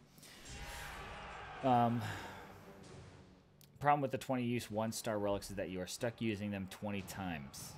Get 6 of those, and it's a sucky grind. That's also very true, right? Get a 20-use 1-star, and now you have to use it 20 times. I'd rather just get those 1-stars done in 8 uses and just be on to the next opportunity. So I do agree with you, Vintage, on that one too. Percentages were lower. Yeah, definitely talk to the Events RS guys when it comes to ideas for event relics. Yeah, I'm not gonna say. Lately, I haven't had too bad of pulls. Poseidon wasn't my. No, not Poseidon. Hades. Hades wasn't my best pull event ever, but it also wasn't my worst. I actually felt like it was pretty decently balanced. I can't remember who was my worst, my absolute. I think Artemis actually was. I think the game felt like everybody felt like Artemis was their worst pulls ever. So I mean, there's definitely some things to kind of tweak and adjust there when it comes to what a monthly membership could be. But here's what I'm basically getting out of this and some of the comments that are coming through is nobody really seems to be against offering a monthly membership package that people are actually pretty open to. So I think that's something maybe good to know. Maybe something they can consider looking at and taking away with it. So let's, on that note, let's go ahead and let's switch topics up a little bit. Bring up my list and see what I want to go into for the next one. Let's talk about. Let's just throw in something a little different in here. Let's talk about buildings. We're gonna switch over to some castle stuff and just talk about buildings. Is there anything that we feel is missing? Or something that we would like to see more of, as far as our pursuit of things. I know there's a couple buildings that I actually would not mind having a second one of, specifically the armory. I'd be very happy to get myself definitely another armory. Yeah. I think we all would, yeah. And I guess the other side to that is like I get, again, I'm going to play, the whole devil's advocate side to it. I get maybe where the concept comes from of let's only have one, because then you kind of almost get that natural urge to be like, all right, maybe I'll go ahead and just gem this. But honestly, in my opinion, if I had the ability to upgrade multiple troops at once, I would probably be willing to invest more gems into my gameplay just because I'd probably be moving along a little faster. There are times where I've got, when it comes down to resources, that I have, and many people are in the same situation, just well over your food or gold limit, but you can't do anything with it because you already have everything in the process of upgrading. So what does that make me do? It makes me say, all right, I'm not going to maybe do as much raiding this week because I have nothing to even do with all this food and gold, and all I become is just, someone to raid for that nice chunk of food or chunk of change. Here's an idea, Jaeger. Go for it, yeah. And this might be so. People worried about defense. I think defense is definitely something that I think everybody in the world feels is kind of like lacking in this game. So what if they brought out a war college building? So this is something different than the armory, but a war college, and then you could attach certain relics to that would like do things like add additional health to troops, or you could do research where then all your people that are defending your castle will get a damage boost or a health boost or a resistance boost or something. Okay. That might be something that I think people would want to tool with. I mean, because the normal DOT player is obviously someone who's kind of very detail oriented, very likes to game things and figure out use DOT database set, website, and I think that fits right along with it. Yeah, that certainly could. Just and a different way to invest it versus just a whole nother set of buildings. So yeah, I like that idea. I think it just we definitely need an opportunity to actually use our resources, I think, more often. Hmm. When we end up with just sitting on them for a while, I think it just naturally causes people to be like, I'm just not going to play as intensely right now. Especially, I mean, if you're not in the middle of a VP war, then you're definitely kind of like, all right, I got a couple days off because I don't have any upgrades that I could really make happen right now. So ultimately it comes down to what's the point, right? But so I like that idea of just maybe having something that you could actually invest, these maybe different upgrades into, whatever it might be, to just offer these boosts. Not a bad idea at all. Because I think what we would love is to do things like maybe you could put up defense towers, or trebuchets or catapults or something like that on defense or what have you, right? But I mean, that's obviously a big ask, and it's a major rewrite of the system. So sort of an abstraction of that could be that you just plunk these relics on defense, and it basically has the same effect, right? I mean, all your troops have just more health or more armor or whatever, or more damage. And it would be easier to implement, obviously, because they could layer resistances and stuff on there. Well, and with that, though, getting certain elements, extra things. I mentioned this quite some time ago, is the idea of introducing more armory style of things like catapults, weaponry, stuff like that, because honestly, there's already some of that game design to it. You don't have to go far to actually find a catapult in DOT. They're sitting right over in your barracks, I believe is where they're at. So, they could incorporate them into, I think it'd actually be kind of fun to be able to bring out, I think this is going to end just a little badly for me. For defense, we talked about defense too. I would personally hate this, but as an attacker, but I would think I would love it as a defender. Is there a reason why the spells telegraph where they're going to drop for so long? I mean, yes, it's bothersome to have to move out of the way of a meteor strike or a lightning storm, but what if the defense AI just once it plopped down a spell, it happened right there? I mean, it would suck. Yes, you'd lose a lot of troops, but man, that would really make defense a lot more workable. And so it's such an easy fix. You just take the timer and make it 0. So, I mean, honestly, it actually started that way. And they ended up changing it because then the community was complaining that they were dropping too fast and they didn't have time to do any type of evasion. So DOT actually did increase the timer on spell drops to give people time to get out of it. So that's one of those, this is one of those things where I'd be like, I'm actually okay with it getting lowered, but the thing is, and some, as gameplay changes, sometimes you also do have time to kind of reconsider a few different things. That's what I was waiting for, was another spell drop there. Help me out here. Survive this last handful of Imperials, because I won't make it. I refuse to lose. But I know the devs have to kind of balance. Yeah. I mean, this is an attack game, right? I mean, you spend your time attacking. You don't even see the defense. So if they made attacking like just atrocious and just so mind-numbing, they're probably risking people like just hanging up the game. Even though technically it's probably the right thing to do. I mean, if you have that advantage over the AI where you can just drop, spells immediately and smoke them, then why doesn't the AI have that advantage on you when you're attacking? Yeah, it is. It's a difficult one. It's we were there before with spells, and people weren't too thrilled about it and how it all worked out. I think I'm pretty much toast here because all these extra dudes just got dropped in. So I'm gonna go ahead and just let these storm maidens get liquefied. There we go, charge on through. But it's again finding that balance. Is maybe we've got too long now, so we've got to fine tune it back. It was maybe it was too short at 0. I think another thing they've got to keep in mind when it comes down to the timing is Omega troops, you know, being included in that whole queue for spells. Yeah, that needs to be independent. It has to be independent, absolutely.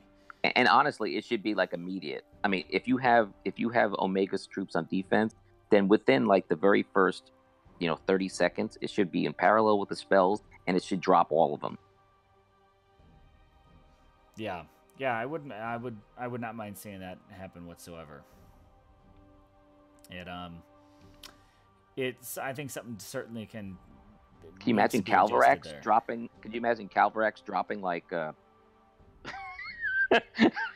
9 skeletons on defense like immediately? I mean, that's a spell, so it's a little different than summoning. But yeah, for summoning, they should. I mean, since it's only maxed out to 5, I mean that's a reason to have those. Right now, Hades worthless on defense, right? I mean, you're never going to see one of those. Yeah. You're never going to see 2 of those guys. Yeah, I mean, and the thing is, too, with it is, I mean, you've got to look at, could there be separate queues for all of that? I mean, now that we've got, not only do we have spells that you actually equip to it, so let's just say, I'm just going to use a land for an example, right? Let's just go in and just say I'm going to set up Calvarax. But I'm going to come in, and I'm going to just go ahead and set up, one of these, let's go just pick on Artemis for a moment. I'm going to just pick on Artemis. So Artemis already has an Omega troop that's on there, right? So that's one type of drop. I also have my spells, which is the second type of drop. But then we do have the relics. And what if I wanted to put on, that I think I've got an extra blood vial laying around here, right? I've got a relic that includes additional battle drops, when it comes to spells or troops. Yeah, it should be 3 pools, right? I mean, 3 separate pools. So here, so now this raised dead spell. Yeah, exactly.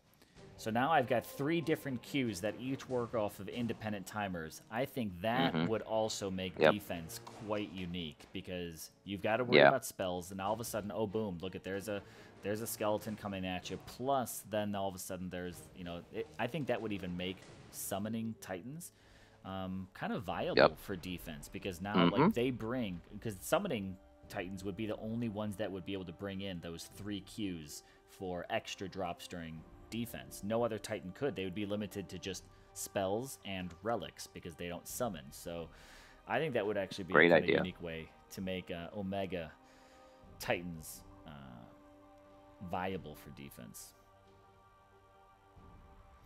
Let's see. Shay, I'm going to read off your comments here. What about a bank where you can drop resources for a set amount of time and you would accrue interest at the end of the period? Not a bad idea. So, I mean, we could have a bank in here, putting your stuff in there. I know we've got like the ones that, protect it, but, it doesn't really let you store it, especially once you've hit a limit. Just make sure that you won't lose more than that limit. But once I hit a maximum, like I actually want to do something with it, right? I want to use it. So the bank actually I don't think is a bad idea.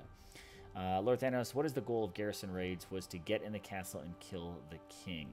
Let's see, I'm going to rewind back a little bit. That's when they went crazy 8s. Zerat, hey, what's going on there? The data old relics were better. Average soul per relic with crazy 8s and no modifiers 470. Average soul per relic with 12,975. And you said no was 518. Okay, so the old ones were better by comparison. Let's see. But yeah, okay, so let's see. I think that's another unique thing is, as far as garrison raids, making them maybe even a little bit more interesting. The whole map debacle is all out there, and that's all good. But let's see, Sean M. I think it's because spells naturally have that massive symbol when we use them personally. How about open up that land space in the bottom right corner for us to use Anthrax, right? That extra castle chunk. Sean, do I mean the timing or the fact that we know where the spells are going in general? I think I could kind of go either way. There's been a lot of tweaks. We never used to know where troops were firing, but now we get to see like their little radar. You never knew where spells were going to drop. Then you've started to get their outline. Another big thing that was always, talk about positive changes for a moment when it comes to spells. I remember when spells used to actually deduct health and kill your troops after you already won and got to the victory screen. That if the spell was still coming down, it was doing that damage. I mean, they've made tweaks and changes like that for the good. So we are basically just able to talk about that next level kind of stuff here. Let me see here. I saw another comment in here. They need to bring back Ascension ASAP. I just farmed 14 4-star Paladin shards from a ruin. I messaged support and they said Ascension is under construction for future release. They've been saying that for close to 2 years now, Mike. I don't think we'll ever see Ascension. Ascension existed before we had level 60 Titans. And rather than release Ascension, they just increased 4-star Titan max level to 60, and it tiered it off of your castle. There's actually a live stream out there where I believe it was Matt who even said, get rid of your ruin lands. You don't need them. We're not doing anything with them. There's no plans. And support has been giving that exact same. I think they just still have the exact same cut and paste answer is, oh, Ascension is under construction for a future release. It's 2 years later. We're not going to see it. And I bet you if we ever did, it would be something entirely different than what you currently see. So, Mike, you and Zalon both need to go ahead and release those shards because I don't think anything's going to happen with them. Sean said that he agrees we need a second slot for both the Armory and the Arcane Tower, so we can go ahead and get that spells upgrading too. Shia also agrees with the second Armory. These are some other things. I'm going to talk about Relic Edition. Since I'm in my castle here too, let's go ahead and just switch around. We'll kind of use this as a double-prong approach. And talk about economy relics. Just going to go ahead and hit that here. I think there's some really important economy relics we're missing. Number one, we're missing your troop economy relics for Storm Maidens, right? So we need the levies and we need the warps for Storm Maidens. They need to be there. Some other things I think that they're just missing out on, and I know it kind of maybe correlates with the troops a little bit, but we've got the 3-star Panthers, the 3-star clubs, the 3-star pikes. We also do have a 2-star pike and, 2-star spears, swords, things like that. How come we don't have 3-star relics for archers, militia, spearmen? It's the spearmen, militia, and archers just never got higher than a 2-star. We've got the 1-star, 2-star, and I got to see it before when they were more of like your mediocre stepping stone troop, but with Valorn in the game, spearmen are actually pretty important. So they're not just like a set aside kind of troop. I would love to see 3-star economy relics for all troops across the board. I still like to use them myself. Some people don't worry about it, but I actually still like to apply them. Same thing even goes to the spells. I still like my warps. I still like my books and stuff like that use for upgrades. I tapped the wrong button there. So I still like these tomes and warps. I've got them. And for the most part, the ones that I use are actually leveled up. I think extra little bit always helps. But here's a few relics that I would actually really like to see introduced in the game. I would like to see relics for your food storage as well as your food reserve. So that way you could actually increase, without necessarily going directly to the next level, increase that protection and increase that storage. Especially there's some key levels where that extra storage is needed to get you to a troop at your castle level. I think somewhere in the castle level 15 zone this happens specifically. That you want to upgrade your troops to your castle level, but you actually can't hold enough food storage when these are upgraded alone. So having a few extra relics in there, I think, and here I am, I'm probably going to get hung out to dry because I'm asking for extra relics when we have that 500, relic situation. But there's players that use these and there's players that don't. So, if you don't use the warps, the speed ups, then this really doesn't impact you whatsoever.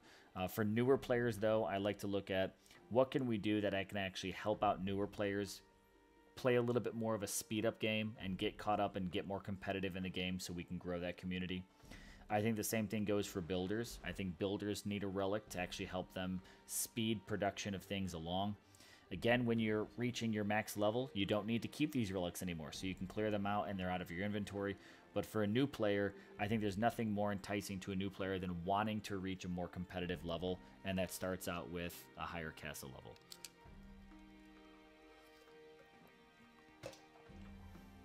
And last but not least, I would actually like to see a medical school relic that can help me heal a little bit more outside of just going with standard medical school, or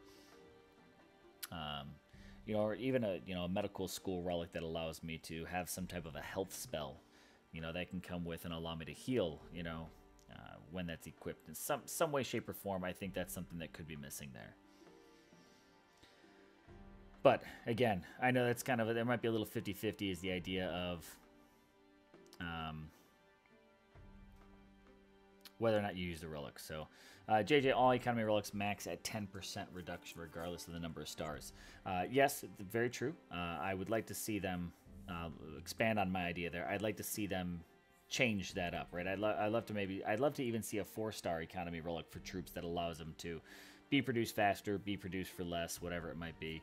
I think they're just missing a window of an opportunity when it comes to those type of relics, but yet again, storage. Off topic, but more relic storage is needed. Never stop beating this drum on the live stream. Lord Thanos, I agree with you. We definitely need more relic storage. It's what it comes down to. Pretty straightforward. So on defense spell, I would think it would help them if you didn't get a warning of it falling. I think there needs to be a warning, Joseph. I don't think we can completely get rid of it, but maybe we can shorten up the time. Maybe it's a little too long, whereas before when it first rolled out, it was too short, you know? JJ, let's take a look. I've got a couple of them that are maxed out here if we go economy style, because I don't always remember them off the top of my head. It starts at 10% for a 3-star, right? And it moves up to level 6 here. 10% levy, 20% for the warp. If we compare that to some 2-stars, just switch over here. We'll just do a look at this. 2-star Archer 1, the warp maxes at 30%. The levy still maxes at 20%, right? Arrow warp went up to 30%. So yeah, I mean the stars really aren't all that necessarily all that relevant to it, which yet again, maybe it's just a minor detail that just kind of drives me crazy of, you know, because like here, this Panther warp is actually a lower percentage even though the stars are higher. So, you know, I think maybe things like that could just be revisited, revised, make the game a little bit more appropriate for the star level. Again, I'm one of the people, I've said it before, but I think there are some 2-star relics out there that, or, you know, and even Titans that are more difficult to get a hold of than 4-star Titans. So, you know, I think looking at that, making sure everything is kind of all appropriate is helpful. So, Joseph, because all you do is move out of the way, defense is always the underdog, so it makes it a good change. So, yeah, I agree. There's definitely some changes. So, you know, just, again, fine-tuning, doing the balance. I think we can't go to the complete opposite of what something is because, especially in the case of spells, we've already been there. So it's difficult to not. But I think that was literally. I mean, it was there for like a couple of days before they changed it. I mean, right? It was the very first time they released spells. Oh yeah, changing. So I don't know. Maybe they revisit it. No, yeah, changing spells was not long until the community was like, these spells on defense need to be adjusted. But again, so maybe it's just time. Now that the game has evolved a little bit more, the way the troops are being used, the Titans, the Resistances, the Relics, all that kind of stuff. Yet again, maybe it's just time to go ahead and just look at it and see what can be tweaked and adjusted and rebalanced. You know, this is a game, being evergreen, that with new content always coming out, you're always going to have to find that sweet spot again. It's always going to need to be adjusted. But with this, so I'm going to roll this idea of just talking relics and everything for a moment into the idea of what kind of comes along with relics is, you know, every relic has different skills. And with that, Titans even also have different skills. The question I'd like to ask is, what skills are pointless? What skills need to be salvaged or can be salvaged? What skills are missing that we want to have? All right, that would be, I think that's it's just another one because, you know, we're seeing, you know, one of the newest skills in the game is the dual resistance. You know, you get double the elements on one. So that's one of the newest ones. We also have X skills. You know, those are all pretty new. But so what's the next level? What type of skills do we want to see introduced into the game, and what type of skills would we love to see actually retired from the game? And Joseph gives the answer. But most people would probably say, you know, resistance to Titans or damage to Titans. But if a meta change happened which made Titans or made Paladins say like super powerful, then those are going to be back in vogue. So I hate to be fair weather, Yeah. but it sure seems worthless right now. No, I agree. I'm one that I am not a fan of Titan-specific skills when it's damage against or resist. And for anyone that's seen my Poseidon Yeah, I've video, seen it. yeah, uh, you know exactly how to hit my hot button when all of a sudden I'm finished an event grind and I get right into resist Titans. It's a little too specific. I'd rather just personally have damage outright. Damage. So, just give me straight damage. Don't make it specific to a Titan. But again, and Mark, I'll go with you. Maybe there is that fair weather opportunity where, all of a sudden the champions, have the rise again, and having that resist against them would be really great. And the paladins that become tanks one more time. Maybe there's that day where all of a sudden we'll be like, man, I really wish I could do a lot more direct damage on them. But I think just being able to produce damage as is would be pretty nice, because that allows me to cover my troops. Because when I increase my damage against Titans, unfortunately my damage against troops is not increased with it. So it's a dangerous situation. I'd love to see that changed. So a few people agree with that, and I agree with the community on saying that. So the next question is, what type of skills would we like to see added to the game? What is not there that we wouldn't mind seeing? I tell you what I'd love to see. There was this game I played prior to Dawn of Titans where a certain character, a certain Titan, could actually make one of your troops defect to their side. That would be awesome. I mean, if done right. And it's like it has a recharge, right? So it only does it like maybe once a battle. If it's a really super long battle, it might do it twice. But a skill that would allow it to take one of the troops and turn it against you. That would be kind of interesting. I mean, it was like Aphrodite, or something like that, like a love potion, basically. I mean, it's almost kind of like the skeleton. What the skeleton spell does, right, is you drop it on there and you're taking. I mean, you're adding troops, but you're able to take over some of the enemy ones. But having a skill in there that can kind of cause that confusion or something like that might be an interesting one to play with. Sean M drops in his vote for crit resistance, please. So he wants something to kind of help avoid that the massive amount of damage that can come from critical. Well, they've kind of mentioned that they've been talking about doing that, right? And I just think they just need to. I mean, it sounds good, for sure, but when you start taking something that has been in the game for that long and you basically turn it into, well, now it doesn't do what you think it does. Yeah, that could be a lot of complaints. That could be a slippery slope with that. Is all of a sudden everyone who's got this, they've got that 100% critical. They've got their Titans that just absolutely thrive off of that. Now we end up in a situation where critical isn't helpful. Yeah. And X skills like for Titans, X skill health or X skill armor or something like that. That's probably a better way of kind of counteracting that while following what is a logical progression versus having critical resistance, I think. That was something I actually saw come up in a line chat today, was someone saying, give Titans X skills. So have the Titan have X health, have a Titan have X armor, and boom, a Paladin can be great again right there with something like that. So I agree. I think that would maybe be a more appropriate balance, that versus a specific critical resistance. But JJ also agrees the super niche skills are trash. Resist Titan, flank damage, things like that. Niles here. How about being able to attack with multiple Titans against a player, or even multiple players attacking a single target? David vs. Goliath type assault. I think the whole live battle play is something we probably won't see happen, where you've got two people attacking the exact same target at once live on screen.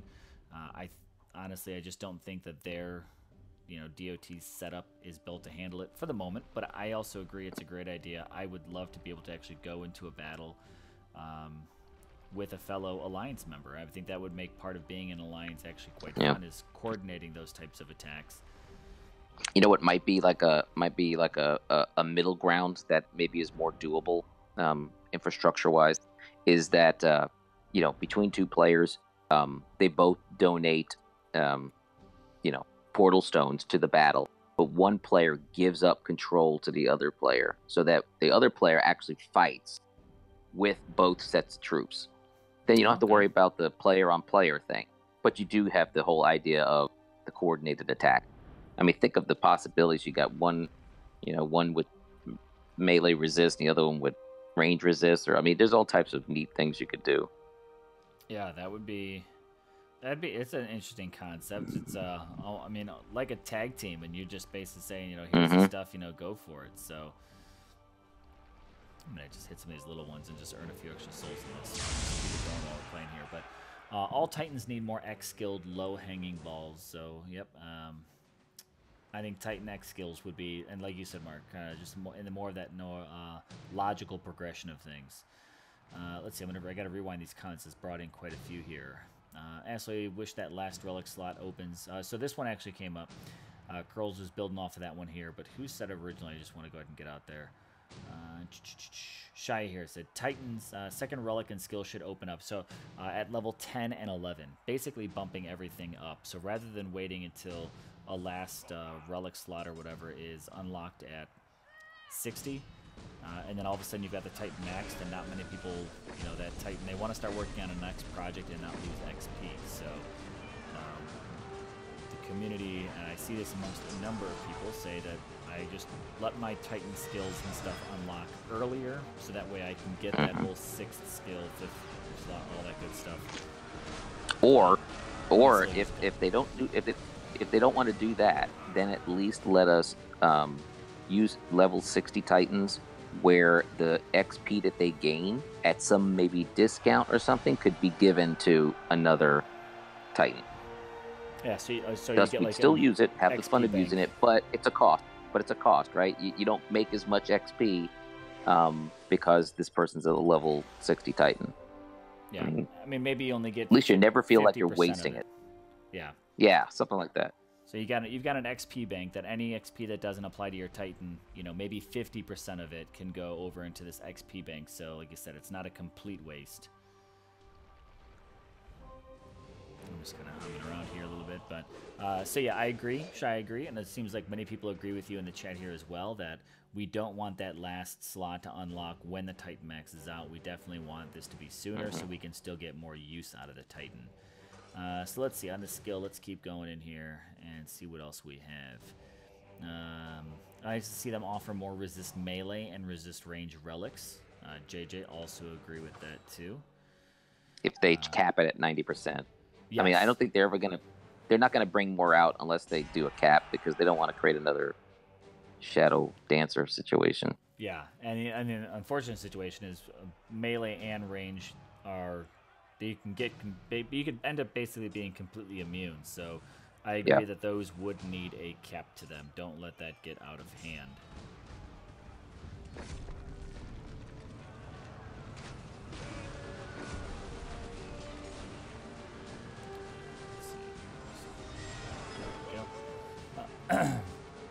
Let's see. Joseph says it would definitely make Pallies relevant with that kind of setup again. Lord Thanos says no critical resistance wanted whatsoever. What about people who fight Titans that still have massive Titan resist and they run in with just a champ, Pally, and one troop? I mean, yeah, there's definitely players. I think overall, at least this is the vibe I get, I don't feel like Titan soloing battles is as largely used as it used to be. At least I don't hear a lot of. I think I hear a lot more people talking about the usage of their troops and stuff like that. But yes, I mean, having that Titan damage or resist or anything like that can be helpful in those solo situations. I just don't know if that's the massive trend of what people are doing now.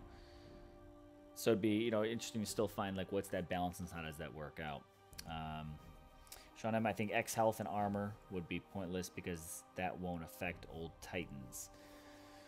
Yeah, JJ had a great idea, which is, at least for Paladins, to just go back to the progression of their health and their base stat and just rework it so that Paladins as a class becomes, higher base armor, higher base health.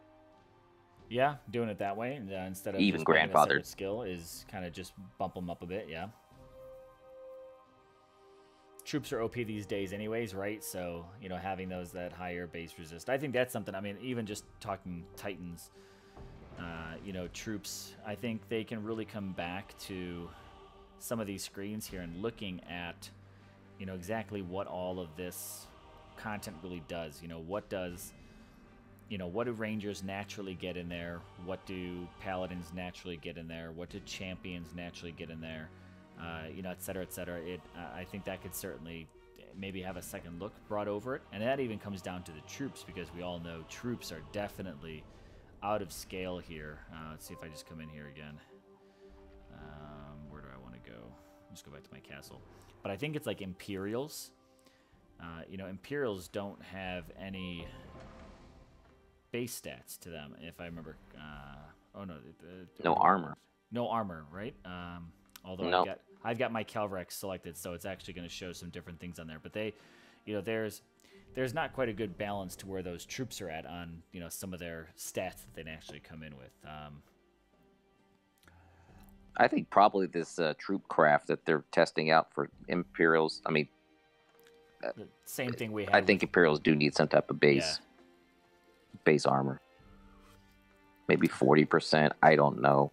Something commensurate with Goliath.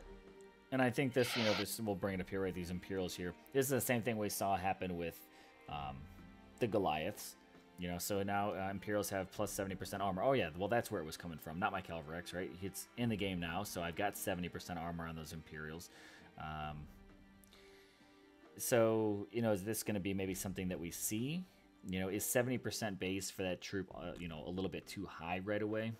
Does it need to be different? I don't know. Just throwing it out there. 70% just kind of seems like a high number to start out with. I'm not against it. Yeah. Definitely. They're obviously grinding. Relics. Yeah, I'm grinding against Imperials, and I mean, you could still kill them, but they're definitely beefier for sure. I think it's not game breaking for sure. So I don't see why they don't do something like that. Yeah, I don't think it's bad. I mean, I've been saying for a while that Imperials can definitely use some tweaking to it, and maybe this troop craft will give us some new insight to what we'll get new with Imperials, just like we did with Goliath. So, Zerat, we need battle replay. Snoop Frog, I just want to be told what to hit. Don't need to see a replay. Yeah, replays we will never get. They've actually said that on the live stream. Snoop Frog said the same thing. They said they can't do replays. Shadow Cheese says no replays were coming whatsoever. Right, unless you're blind on defense. I think Florida Rebel did this on his stream. Unless you're blind on defense, it doesn't make any logical sense that you have no idea who hit you. Yeah, it's the only getting a replay is, I think ultimately is quite a bit irrelevant. I know we all want to know like what would be great, but the thing is like you can't control what you put on your where you put stuff on your offense, and sometimes them getting that victory could have been by just that pure sheer luck of getting that extra spell drop. It might not have necessarily always been something that you had or could have changed by your troop. I think the only thing that would be nice is maybe just to see what element they may be attacked with. Did they attack with a ranger and ice or something like that? So that way you can maybe just know what's beating you a little bit better. But on the same situation, I think that when most people build their defenses, they know exactly what can build them. They know exactly what their weak spot is. If you don't know what your weak spot is, then I'd say you probably need to invest some more time in looking at your build and understanding your build maybe just a little bit more. But I think it's so low effort for them to add that information in, though. I don't see why they don't. I mean, not a replay, but just you click on your little buttons right there on your battle report. Yep. You click the thing, and it just shows a very simple little screen that says, whatever, attacked with, this Titan, this level, and these troops, that level, and who knows? Maybe they say the relics they had on them, but something that you could then save off, do some number crafting to it, start figuring out, maybe improve your defense. Yeah, I mean, they do it for the events where they show the Titan that someone's attacking with. So if we can get something similar in our own battle log, it might be able to help out. I'm not totally against it, but Hmm. I think that there's also, I think most people are probably pretty knowledgeable of what their weak spot is. But I think this battle log certainly could offer a little bit more to it than just, hey, this person beat you. It's like uh, that's cool, but how does it serve me to know? Let me know how they beat me. Let me know. Maybe even show me how long it took for them to beat me. Things like that could actually help out because it could help me maybe plan a little bit more efficiently. Let's Yeah, I see mean, here. if you're just talking war, if you're just trying talking about combat, I mean, we put a lot of analysis in how we attack. We get absolutely zero information on how we defend. So Yeah, just even it out a little. yeah, agreed. Let's see. No, I scroll back too far. Don't want those ones. Not that one. Seeing, let's see. So Niles here, battle replay. Yes, would be nice. See how your defenses are holding up and what is being used, or at least a battle report.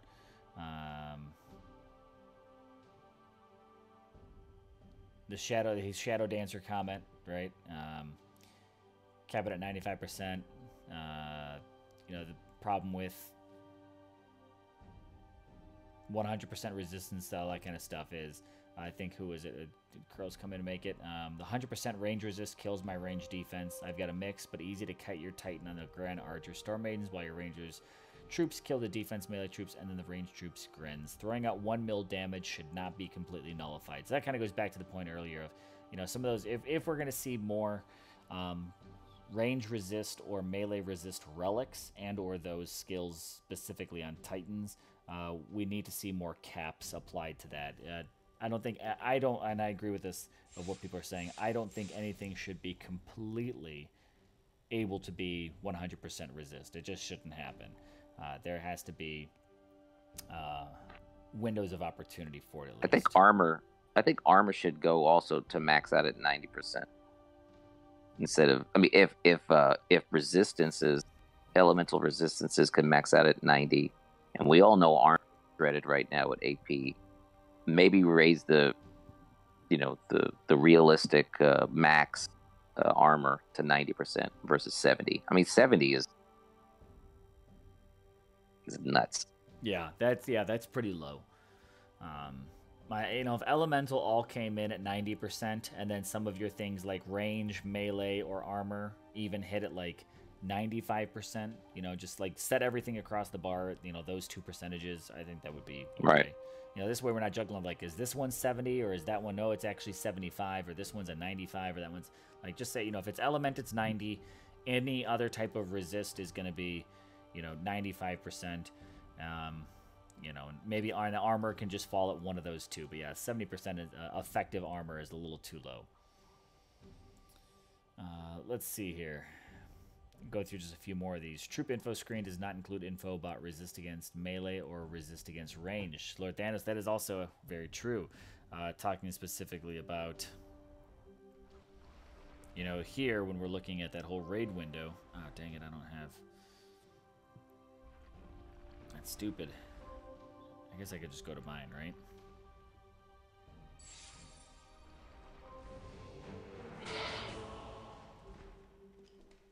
Can I get to mine? No. What am I go to my castle for it? I know I can see mine somewhere. Oh, there we go. This, your little pyramid, right? Doesn't show you, it shows you what their strengths is. It doesn't show you any ideas of whether or not they're going to resist range, resist melee, and all that kind of stuff. So, yeah, it'd be ways to maybe figure that out more than just kind of going right into it and losing right away and just recording it and catching those. This is one thing, kind of going back into it.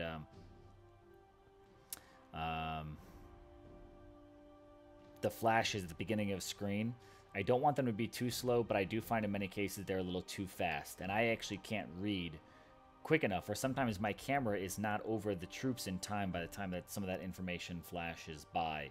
I think there needs to be a different way to display or showcase that information of who I'm going up against, because I don't mind if I lose, but I want to be able to at least collect my knowledge when I lose, so I know how to come back with an opportunity.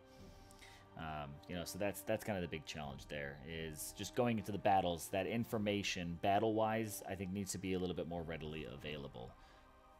Maybe even after the end, you know, Mark, kind of to your point, that maybe when I'm in this battle log, or even, and I know here's going to be, if Vintage is still out there, he might be opposed to this, but maybe one of these end battle screens actually shows the stats of, you know, this is what I attacked with, and this is what they had.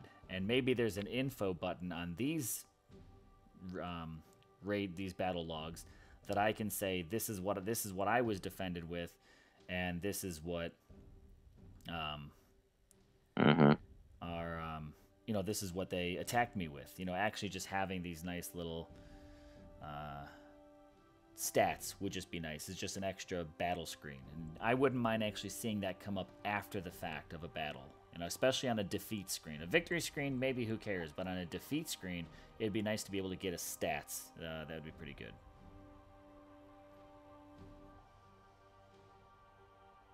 Yeah, we love stats. Yeah, it is a game where people definitely love the stats. Either way, it should be fair across the board. If I have Shattered Dancer, everyone should be able to have one. I agree with that, JJ. I agree with that absolutely. So, let's do this. Let's do this, and let's jump on to another topic here. I'm gonna go through. I'm gonna read off some line chats. I collected a few line chats a few days ago. And because the conversation came up, this is just a few days ago, so I'm going to read a few. I read one from Boxer. I'm going to read one from Zilla. Replace troops and spell drops with more Titan and Relic drops. We've already hit some of that. And more content to eat into season rewards is to create a real incentive to place higher and climb higher in league. So we've hit that. This continues to reinforce that. Relics not maxed out should get experience points when used in battle, like a Titan does, to help level them faster. So talking about relics, and you know, one of the things on my list was the whole forging. We've had forging for a while now. Do we love it? Do we hate it? Are we all good with it? And what would be maybe some opportunities for some potentials down the road? Nothing major is going to happen because that just came out, so we can't ask them to make any immediate changes. But where would we like to see the direction with relics continue to go? And I like this one here. That is, you know, relics possibly earning XP during raids. And if not that, then maybe, which would be pretty cool if you did that. If you got that, that'd be great. But you know, what if you, and this should be done for Titans too. Right now, you have two options. You either get your normal 500 for a 1-star, or you get 750 if it's same class. What if there's an additional modifier if it's the same race, and there's additional modifier if it's you know, different divvies like I think that would be just, I mean, it'd be more complex, but it would at least add some strategy. And I think that's the thing. I think the mindless stuff that we do every day in this game, if there was just a little bit of strategy to it, I think it would just make the gameplay that more. So for Relic, same thing. You know, maybe if you fuse a 2-star, you know, Goliath belt into a 3-star Goliath belt, you get a little bonus. Yeah, they're the same style. So now you're seeing, when you see a drop, you see a drop of a particular type of. I mean, yeah, it's 2-star, but you go, oh, that's great because I got a 4-star. I'm trying to defeat of that. Yeah, I agree with that. I think if they, you know, the unique thing is they'd almost have to find a way to try to maybe. I'm curious to know how that's coded, because they're all given the exact same symbol, right? So they're all in attack. So you really can't buy the relic set up here. You know, you don't immediately see this one's earth related, this one's ice related. You just know that based off of the stats. You know, so there's maybe a way to sort that out. I think this is something I was actually looking. I don't have any of them in here, but I'm gonna try to do something just for a quick moment. I would love to actually see. I'm just gonna choose something random to forge here. Let's go ahead and just do that, this, and this guy. So fantastic. I actually would love to see XP relics. If, let's say, maybe if you're not interested in applying them to a Titan, I wish the XP listed on an XP relic would actually allow you. So if I'm just going to go ahead and just scoop some up here. That when I go and I do my forging,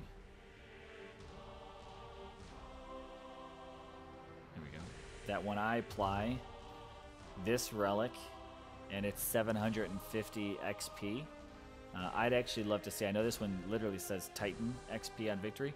I would love to see that XP be able to be applied into a relic versus just this counting as a 1-star. Like, give me an XP relic that I could use to level up my relics a little faster, rather than just using it as a 1-star, 2-star, 3-star, 4-star.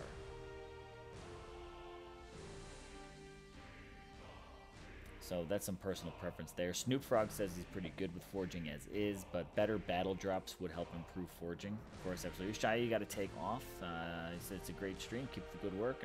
It's certainly going to keep going for a little bit longer, so thanks for tuning in for a bit. Sean, modifier for both relics being either offensive, defensive, or economic. You know, that's an opportunity to look at it those ways. What about you? You could even go really XP. Okay. You could really go really detailed with relics. Like, so if you fuse in a relic that has one of the same skills as the one that you're fusing into, you get a bonus.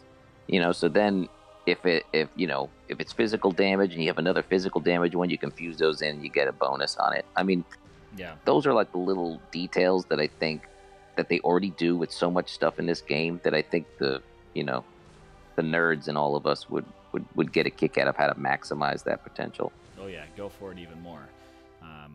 I agree, and the one thing I am happy to say that I'm happy they said in the live stream is that they don't really want to do relic forging events because they don't want to have people save up on them, which makes sense. So I think there's a few minor changes of what absolutely could be. And then Lord Thanos drops in this idea: why can't we fuse relics into Titans? I don't know. I mean, I guess if it all counts as some kind of XP, why not? But I guess if you maybe just treat them as two different things, right? Titans into Titans, relics into relics. I guess they're two different families. But hey, if it's XP's XP, I think that would be the nice part, is kind of coming down to that XP idea. Is it'd be nice to have some type of universal XP. Let's go ahead and just get, I've got this chunk of XP. Let me put it maybe where I want to put it, if I already have an abundance of what I need. Lord Thanos, you bring up this idea, which is just kind of another thing we could talk about for a moment here. Oh, no, I don't want to go to Titans. I want to go to troops. Why can't we fuse spells we don't want into Titans for XP? I think the big thing that would be nice to get is just even as simple as this, that, to hit on this topic for a quick moment, is when we go to dismiss troops or remove spells, we should actually get some type of credit back for that. Maybe it be just food, maybe it be even, portal stones for eliminating, every 10 troops that maybe you get rid of, you get a couple portal stones or something, or maybe you get some XP from it, even if you got resources back from it because it cost you resources to get, maybe some way. Or, what would even be nice, I know we have the whole reinforcements, but maybe it'd be great if you had, as an alliance, you had like an area where you can stock up on troops and spells. Get rid of them from battle drops, and I can say, here's our alliance camp. And in the alliance camp, if I've got a bunch of troops I don't need, I could just stick them out there. That this alliance camp it's not just when I request it, but people could just dump anything they don't want any time in there. You still get your gem when you donate troops there, but I could just tap into it and pull from it anytime I want to, versus having to be like, let me request and let me let you know that I'll take anything. What if it was just a pool that was, the alliance was constantly filling up or refreshing anytime they wanted? Yeah, I think Star Wars Commander did that, something similar to that. I'm trying to remember exactly how that worked. You didn't request individual. There was you promote to like this general pool of reinforcemements. I just downloaded the game a little while ago, and it's actually just started playing it, and I'm still deciding whether or not I'm into it. I know it's been out for a little while, but I never pulled the trigger first off. So we'll see. Maybe it'll find some info and some inspiration in there to kind of pull from. But here's another point too. JJ, I think you brought this up, and this is on my list, as I mentioned. I think some daily tasks and things like that. This guy right here, right? The quests, the DQs. There's only a matter of 5 of them that come up in here, and I've got no quests available. But I could be sitting here and actually still be totally willing to play for quite a while. I wish there were more daily quests that were, you know, offered as options in here. And maybe not even, they don't have to all be different, but like some of the quests that say, you know, raid an enemy. Again, I'm taking inspiration from another game that I play that I'll earn some in-game currency. So let's just say gems for this. You know, I'll earn my, 50 gems for raiding 3 times. But when I raid 5 times, it now increases to 75 gems. And if I raid 8 times, it now increases to 100 gems. You know, things like that will encourage me to stay in the game longer. Mm-hmm. And when I stay in the game longer, then I also want more content to go with that time, which will make me want to complete events or do more, upgrades or raid more often and do those kinds of things. I think windows like this can certainly help promote more active player base, and that's good overall. So I would love to see these quests get a little rework. They don't have to be overhauled, but yet again offer tiers that, maybe rather than just collecting 1 neutral land, what if I went ahead and collected all 4 and you gave me 10 extra gems for it? Or, instead of doing just 1 pull from the altar, what if I did 3 visits to the altar? What if I, what if I attacked not just 1 time, but what if I attacked 8 times or I attacked 15 times? Going into something that would be quite a bit more depth. And yet again, I get to choose. I don't, if I'm happy with my 50, then I can leave there. If I only have time to do 5 attacks today, then I leave it there. But maybe tomorrow I've got time to do 10 attacks and I can just earn, the tiniest. It doesn't have to be massive, but the tiniest little extra gems, incentives for these quests would help out. I think that's a good idea, and I think that I think the only concern would be that, I mean, right now I think a lot of people count on those tasks to kind of have a constant gem increase. So as long as it's not done in a way that DOT likes doing it most of the time, which is, yeah, we give you something new, but honestly, it ends up making it worse. Yeah. So Yeah. So we don't want to ruin anything, but I mean, if leave the base where it's at now, the 5 quests, but give those quests at least tiers that I could keep going. This, stretch daily quests if I wanted to. Because again, I'll say that in the other game I played, the Nova Empire, I don't complete all of my daily quests. I complete the ones that on certain days are easy to knock out, the ones that I can kind of get to it. There are plenty of days where I don't finish the entire day. And there's some days where I can sit down and do the entire thing, and I'm like, okay, I kind of wish I still had some more. So there's always a give and take. I think just when the opportunity for more is there, that when I have free time, I'm like, I am going to go in that game and I am going to play it because I know I'll get some more rewards if I invest my free time there versus, okay, maybe I've already hit my daily quests and I'm pretty good to go. it gives you something to do every day, right? I mean, if they really kind of accentuated that whole path of getting your daily rewards, I know it would affect my behavior and probably affect many other people's behavior too. Yeah, I think it's definitely possible. Let's see here. Offering Gold Castle is a much better option than awarding gems or monetary rewards. JJ, I think it's... I would agree with you. I don't know if I would just say maybe the word better. I think it's an alternative. I think it would be something equally as good, just for a different player base.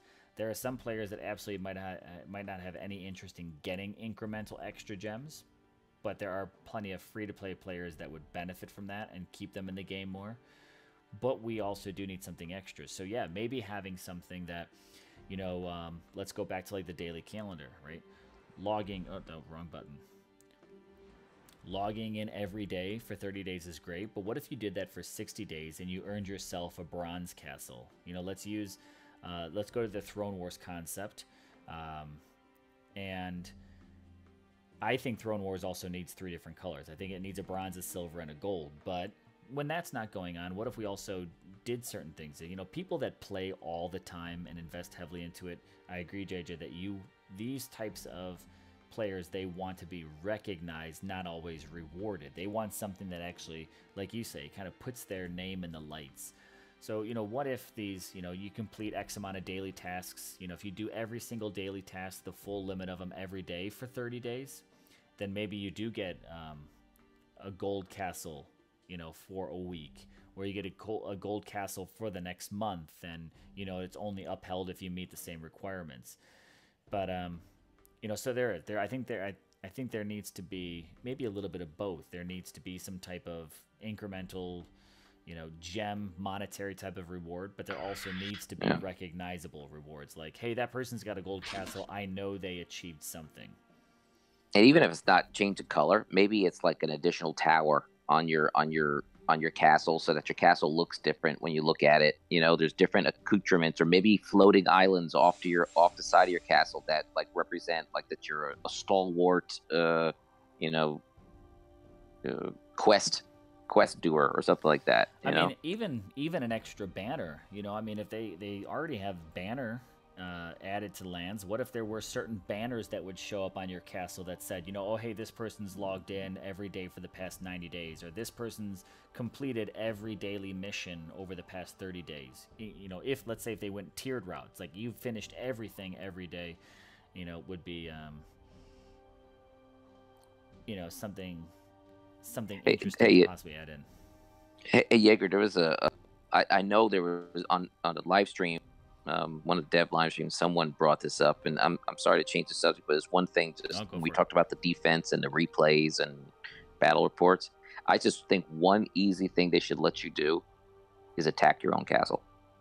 Yeah, I've seen that comment coming up in just like a demo mode, right? I mean, wouldn't that just be that would be something pretty easy to do, I would think, and I think that would pretty much solve all of our issues of, well, I want to know how I'm defending. Well, attack it, and you'll see how you. Yeah, basically attack your own castle and just see what goes on and see, you know, and test it. I think that's actually a pretty interesting idea. Or even to be able to allow other like your friendly alliance attacking, and maybe it's one of those like you don't get any XP for it, you don't get any resources for it, no one loses any VP. Maybe it still even costs you a portal stone to do it, but yeah, maybe. And it just gives you an opportunity to definitely test out, you know, how it is, and, you know, give feedback, because the thing is players are doing it already. They're having people attack, record it, then we're sending the recordings to each other on band or online or something like that. So you know, just why not try to integrate something like that into the game? Let's see. Sean here coming back to the banner. Say when you have max Titans defending your land, the flag with the Titans class on it looks more fancy. Yeah, maybe recognizing the fact that you've maxed out something. Yeah, glows. Yeah, I mean, that could be.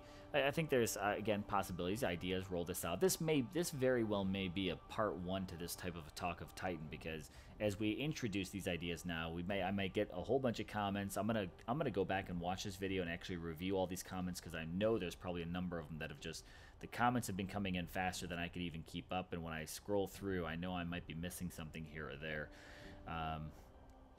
So I mean, it definitely may be a bit more that even comes up to this, but you know, using little features like that, I think, can be a big difference. Here's another thing, just random. I'm just sitting on it anyways. I would love for them to do something different with these, you know, these castles that are in the center of all the leagues. Would love to see an event introduced that is some kind of, I mean, Throne Wars is kind of like it, but some kind of King of the Hill type style. But it's not purely based off of like everyone independent. It'd be, you know, maybe unique that, you know, the league for one season is divided into factions. So everyone on your server, you've got, you know, maybe you use like the Ragnar, Elethan, the Unak, the Human, the Asgardians. You've got 5 factions right there, 50 teams. You know, you divide it up into, you know, 10 teams, you know, per faction, and they actually, and so you're having to actually work cooperatively with other people in your server to try to be like the kings of the hill and be the team that actually wins this little capital right here. I think just random idea. I just was sitting on, you know, this icon. I just saw it for a minute, and I've always had this thought that they should make something, you know, more focused around this. And I think some type of, you know, sometimes having to fight alongside your enemies is actually really kind of unique for a game like this. JJ says, talk of Titans monthly. Maybe, you know, if we always have enough to talk about, which we kind of do, we could always maybe do something like this once a month. Start opening up even a bit more round table. I got Mark on here. Again, I haven't shouted him out in a while, but I got Mark here on Discord with me. A lot of other people might be doing something a little busy. Not too many jumping on the Discord tonight, but maybe doing it again. We can get it out there. King Josh seconds that idea. King Josh, I don't know if you're seconding the Talk of Titans monthly, or you're seconding the idea of a King of the Hill battle royale type situation there. Not really battle royale, but, you know, a factioned King of the Hill. Both ideas sound great in my book, so it's all good. So let's see. I'll go through a few more comments here. I pretty much hit all those. Other random little adjustments, things we'd love to see it. Sean M says third. Also, definitely like to know the monthly ones. Got it. We could, hey, if you guys want it, we could start doing these pretty monthly. I'd see if I could find like a certain point in time, maybe either the start of the month or end of the month or middle of the month. We can see where it takes place. TOT monthly. Okay, cool. Appreciate it, Sean. Appreciate it, King. A couple other random things we'll hit here, and actually maybe start kind of even bring this to a close as we got through the list quite a bit. Filters for searching relics and lands. I agree with that. I think this little lightning bolt of what this kind of takes me to attack. I don't exactly know what the specifications are. I think the only thing it really hunts for is castles that are at your land or that are at your level. So like I'm currently castle 20. I don't think this will take me anything outside of a level 20 land. There's some variance, but it's not wide. So I'm gonna test this number of times. I think that's the only thing I know that it has the limit to is land level. But I would love to be able to specify itself. You know, I'm looking for food. I'm looking for VP. I'm looking for gold. Like choose exactly what I want to filter. You know, even if I just can like long press it and hold it down, and then get that extra feature to now say VP gold food. You know, that would be nice. Same button, but just like a long press kind of feature would maybe be helpful. And Anthrax, here we go. Yeah, let's talk about this guy for a minute because it's the same symbol that's right there on the Legends League. This guy right here. Good old Eternal Shrine. You know, a radical idea that, you know, that we have a lot of complaints on number of scrolling. You know, how it's so long to take scroll across things, and you know, relic storage. You know, what if we were to break this down into a little more of a crafting game where, as you collect relics, you get skills toward the actual skills that are on the relic, and like you discover new skills, and then you could actually construct your own relic from the skills that you know, based off of, so that you don't really actually have to have a inventory of a bunch of relics. You can, as long as you've learned those skills, supposedly, you could actually just get rid of those relics, and then you could produce them if you needed them later. Yeah, no, that makes sense. You basically kind of building and constructing your own versus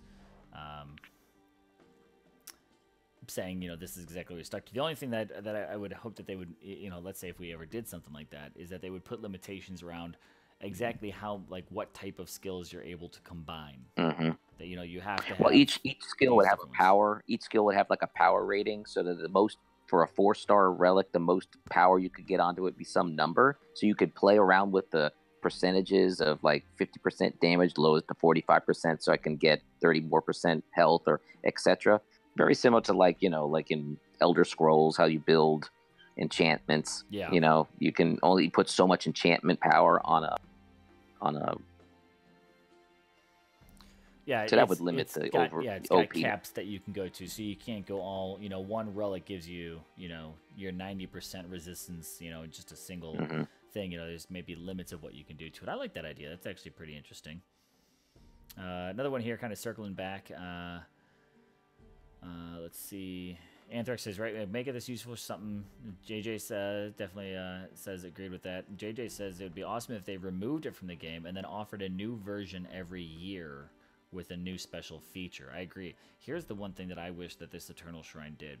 I wish that this was, I'm going to go ahead and actually say casino style, but that when you went to actually use this building and there was a use button or something like that you would click, that would give you some type of daily boost.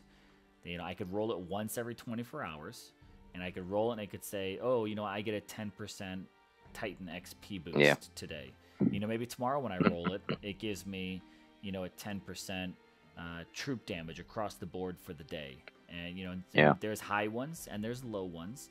Or, maybe I get, portal stones refill, so much faster for the day, or even just for a couple of hours, whatever it might be. Yet again, looking at, they only refill out, they refill 25% faster, but only for 3 hours. Guess where I'm going to probably spend my next 3 hours?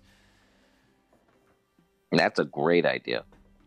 So that's personally where I would like to see this Eternal Shrine go, is some type of just daily roll that gives me some kind of a boost to it. Yeah, maybe to make the or make the calendar that, right? I mean, do you really need a 2-star halberd? So maybe make each day be a different skill or different bonus. Yeah, maybe just put that all together in something like that.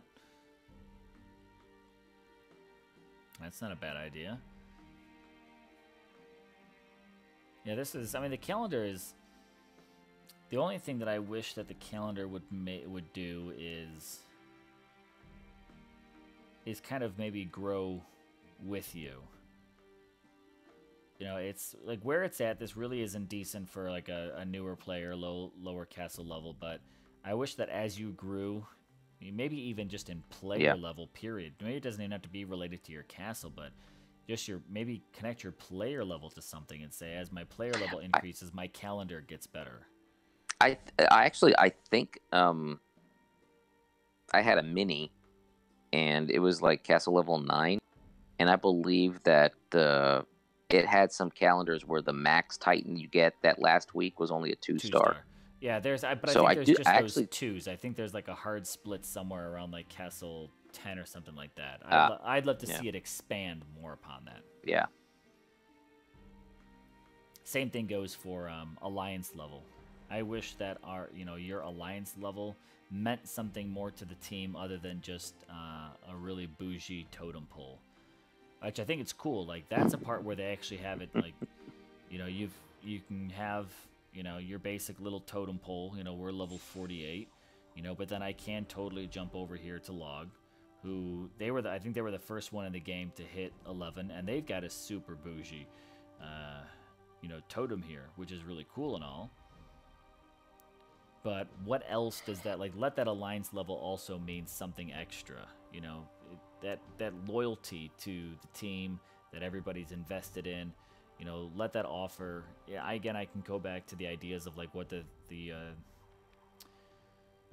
Throne Wars has to it, that as an alliance, yet again, I'm drawing some inspiration from another game that I play as well, that in our alliance, when our alliance levels up, there are some stats that increase across the board, the entire alliance produces resources faster now that we've reached a new level, or our production cost of new construction of stuff goes down an extra percent every time we level up. So, things like that actually make that whole loyalty and that whole alliance level truly mean something would be great. You could also do like every day that you stay in the same alliance that you're in, there's like some type of thing that's increasing. Maybe there's a little gem bonus every day for a string of days that you stayed in the same alliance.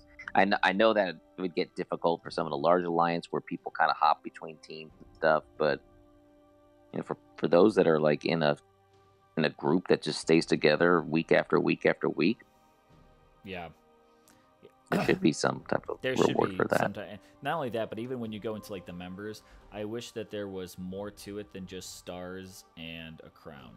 Like I would love to be able to offer different ranks, even just for the level of recognition. This doesn't even have to have some type of reward or perk or benefit, but just even for recognition that I could say like, man, these are people that have been with me forever. I would love to just give them the recognition with it without saying like, hey, I'm going to go ahead and, you don't need to, not have to be like, oh, like you've got a star. What does that mean? All that means is that you could actually like invite people and kick people. And some people are just like, I don't even want to have to deal with that whatsoever. Like, I don't want people asking me to kick someone from the team. Like, let the crown deal with it. But I'd love to still have some recognition for that kind of stuff. Yeah, I mean, flair is definitely something that helps differentiate and establish more of a, personal feel to the game. Yeah, and same thing, when maybe they have that star, maybe on their castle, maybe they get a unique little banner that says like, hey, if I'm on your castle, like right now, looking at me, you have no idea that I wear the crown for my alliance. But what if being the leader, I had a unique banner that showcased that? And what about someone like a bullseye? Exactly, like a nice hot bullseye. But what if someone who maybe had a star, they also got another unique banner that showed their rank on their castle? So again, that flair was a bit more evident. JJ says, a far out there feature that I would love to see implemented would be a way for your alliance members to visit your garrison, and by doing so, they could assist in some fashion. I love that idea, and JJ, I've actually shared that even back to the DOT team, and I told them, because yet again, I'm just drawing upon another game that I play, that when I start a new construction, let's just say if I go into my castle and I'm like, oh, okay, I'm going to go ahead and upgrade, my Mossmane building here, that when I hit upgrade in my other game, it will actually turn into a help button, and I can request help that when another alliance member offers help to me, it shaves time off of that upgrade. It might only be an extra minute or something like that, but when you've got 50 people that just deducted 50 minutes from it, or maybe it's an hour, it depends on how long that construction time is. 1 minute off of a 6-day upgrade doesn't mean anything, so of course you scale it. But like when they offer help, it deducts time to the scale of what my construction is. Which, same thing, when I go to build, troops, that I can maybe ask for help and they could be produced a little bit faster. So I don't think it's a far out there idea. It's, other games definitely have it. And I think I've sent this and literally been on phone calls with Natural Motion and said this would be a fantastic feature to add because it makes the Alliance network that much closer. It almost makes people kind of coordinate to be on time even that much more often together, because then you can help speed each other along with different things. Perhaps reduce the build time of a building by 30 minutes per visit, or increase the efficiency of spell troop builds. Yep, okay, so you added that, and I just built off before I even read it. But GJ, I need you to bring me a shrubbery, a really nice one, but not one that's too big. Oh yes, I will bring you the shrubbery. You should catch the Knights Who Say Knee on there, right? As long as Alliance's rewards for levels don't involve battle-related buffs, I would love it. Alliance rewards for levels don't involve battle-related buffs, I would love it. Yeah. Okay. I had to read that to almost kind of process that for a minute, but yeah, I think there's a number of different ways in which recognition, rewards, whether they actually be something that helps with the monetary gains in the game, or even just for the flair, there's definitely a lot of potential. And I mean, we've hit quite a few things in this one here. So let's just I'm gonna just do a little recap, because we're at about almost 2.5 hours here, and I think that's actually pretty good for this talk of Titans. Some of these I've got a good feeling we'll probably circle back to these, especially with the request to possibly have these monthly. I think that's something we could easily do, is incorporate some opportunities to just kind of talk through some stuff. But we've talked about elemental stuff. We've talked about these daily tasks. Memberships had actually a pretty good spotlight for a moment. We've gone into skills on Titans, on relics. Mark offered a great idea on new types of ways to actually create and even construct your own relics. I mean, we've been honestly just a little all over the place. XP for relics and for Titans. League rewards, global player rewards, incentives that would kind of get us to spend more time in the game, be here more often.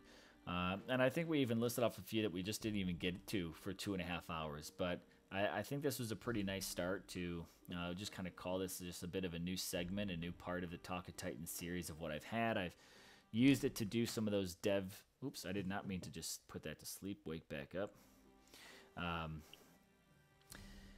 But I think it'd be good if you guys as a community would be willing to tap in and hang out with me on some live streams for these Talk of Titans. The live comments I think are really helpful.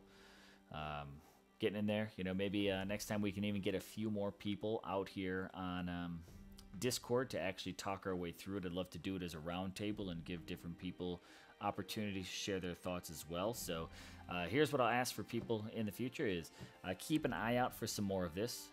And what I'll maybe do is I'll start posting out some topics for a Talk of Titans of what I'd love people to bring to the plate and give everyone opportunities to kind of share what they're thinking.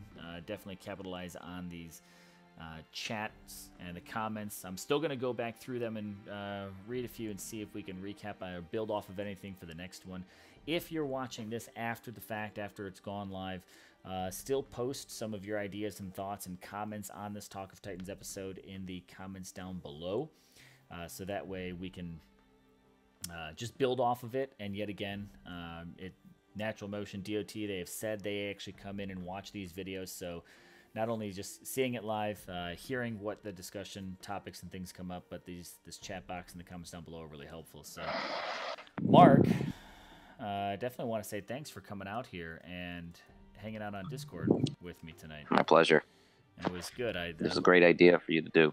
Yeah, I love appreciate your work for the community. Yeah, no, I appreciate it, man. It's always helpful, and getting this kind of stuff is good. So I'm going to throw a few links just out here in the chat. I got the podcast.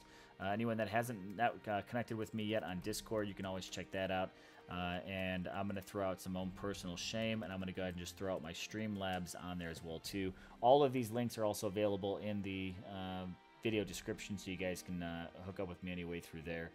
But this will also be posted as a podcast, so if anyone ever wants to catch back up on it, certainly can. But on that note, guys, gals, I'm going to go ahead and close some things off. Thanks for tuning in. 23 still watching now, so I'm sorry to leave you hanging, but 2.5 hours is, I think, a pretty deep run for us on this first try. And there will definitely be another one. I'll make it known when that's going to go up. So on that note, guys, let's close it up, right? This was your Talk of Titans live stream for November, I don't know the date, of 2018. I honestly have no idea. What is it? 7th, November 7th, 2018. There we go. Let's see if maybe down the road any of these wild ideas that we have had come up maybe come to fruition one day.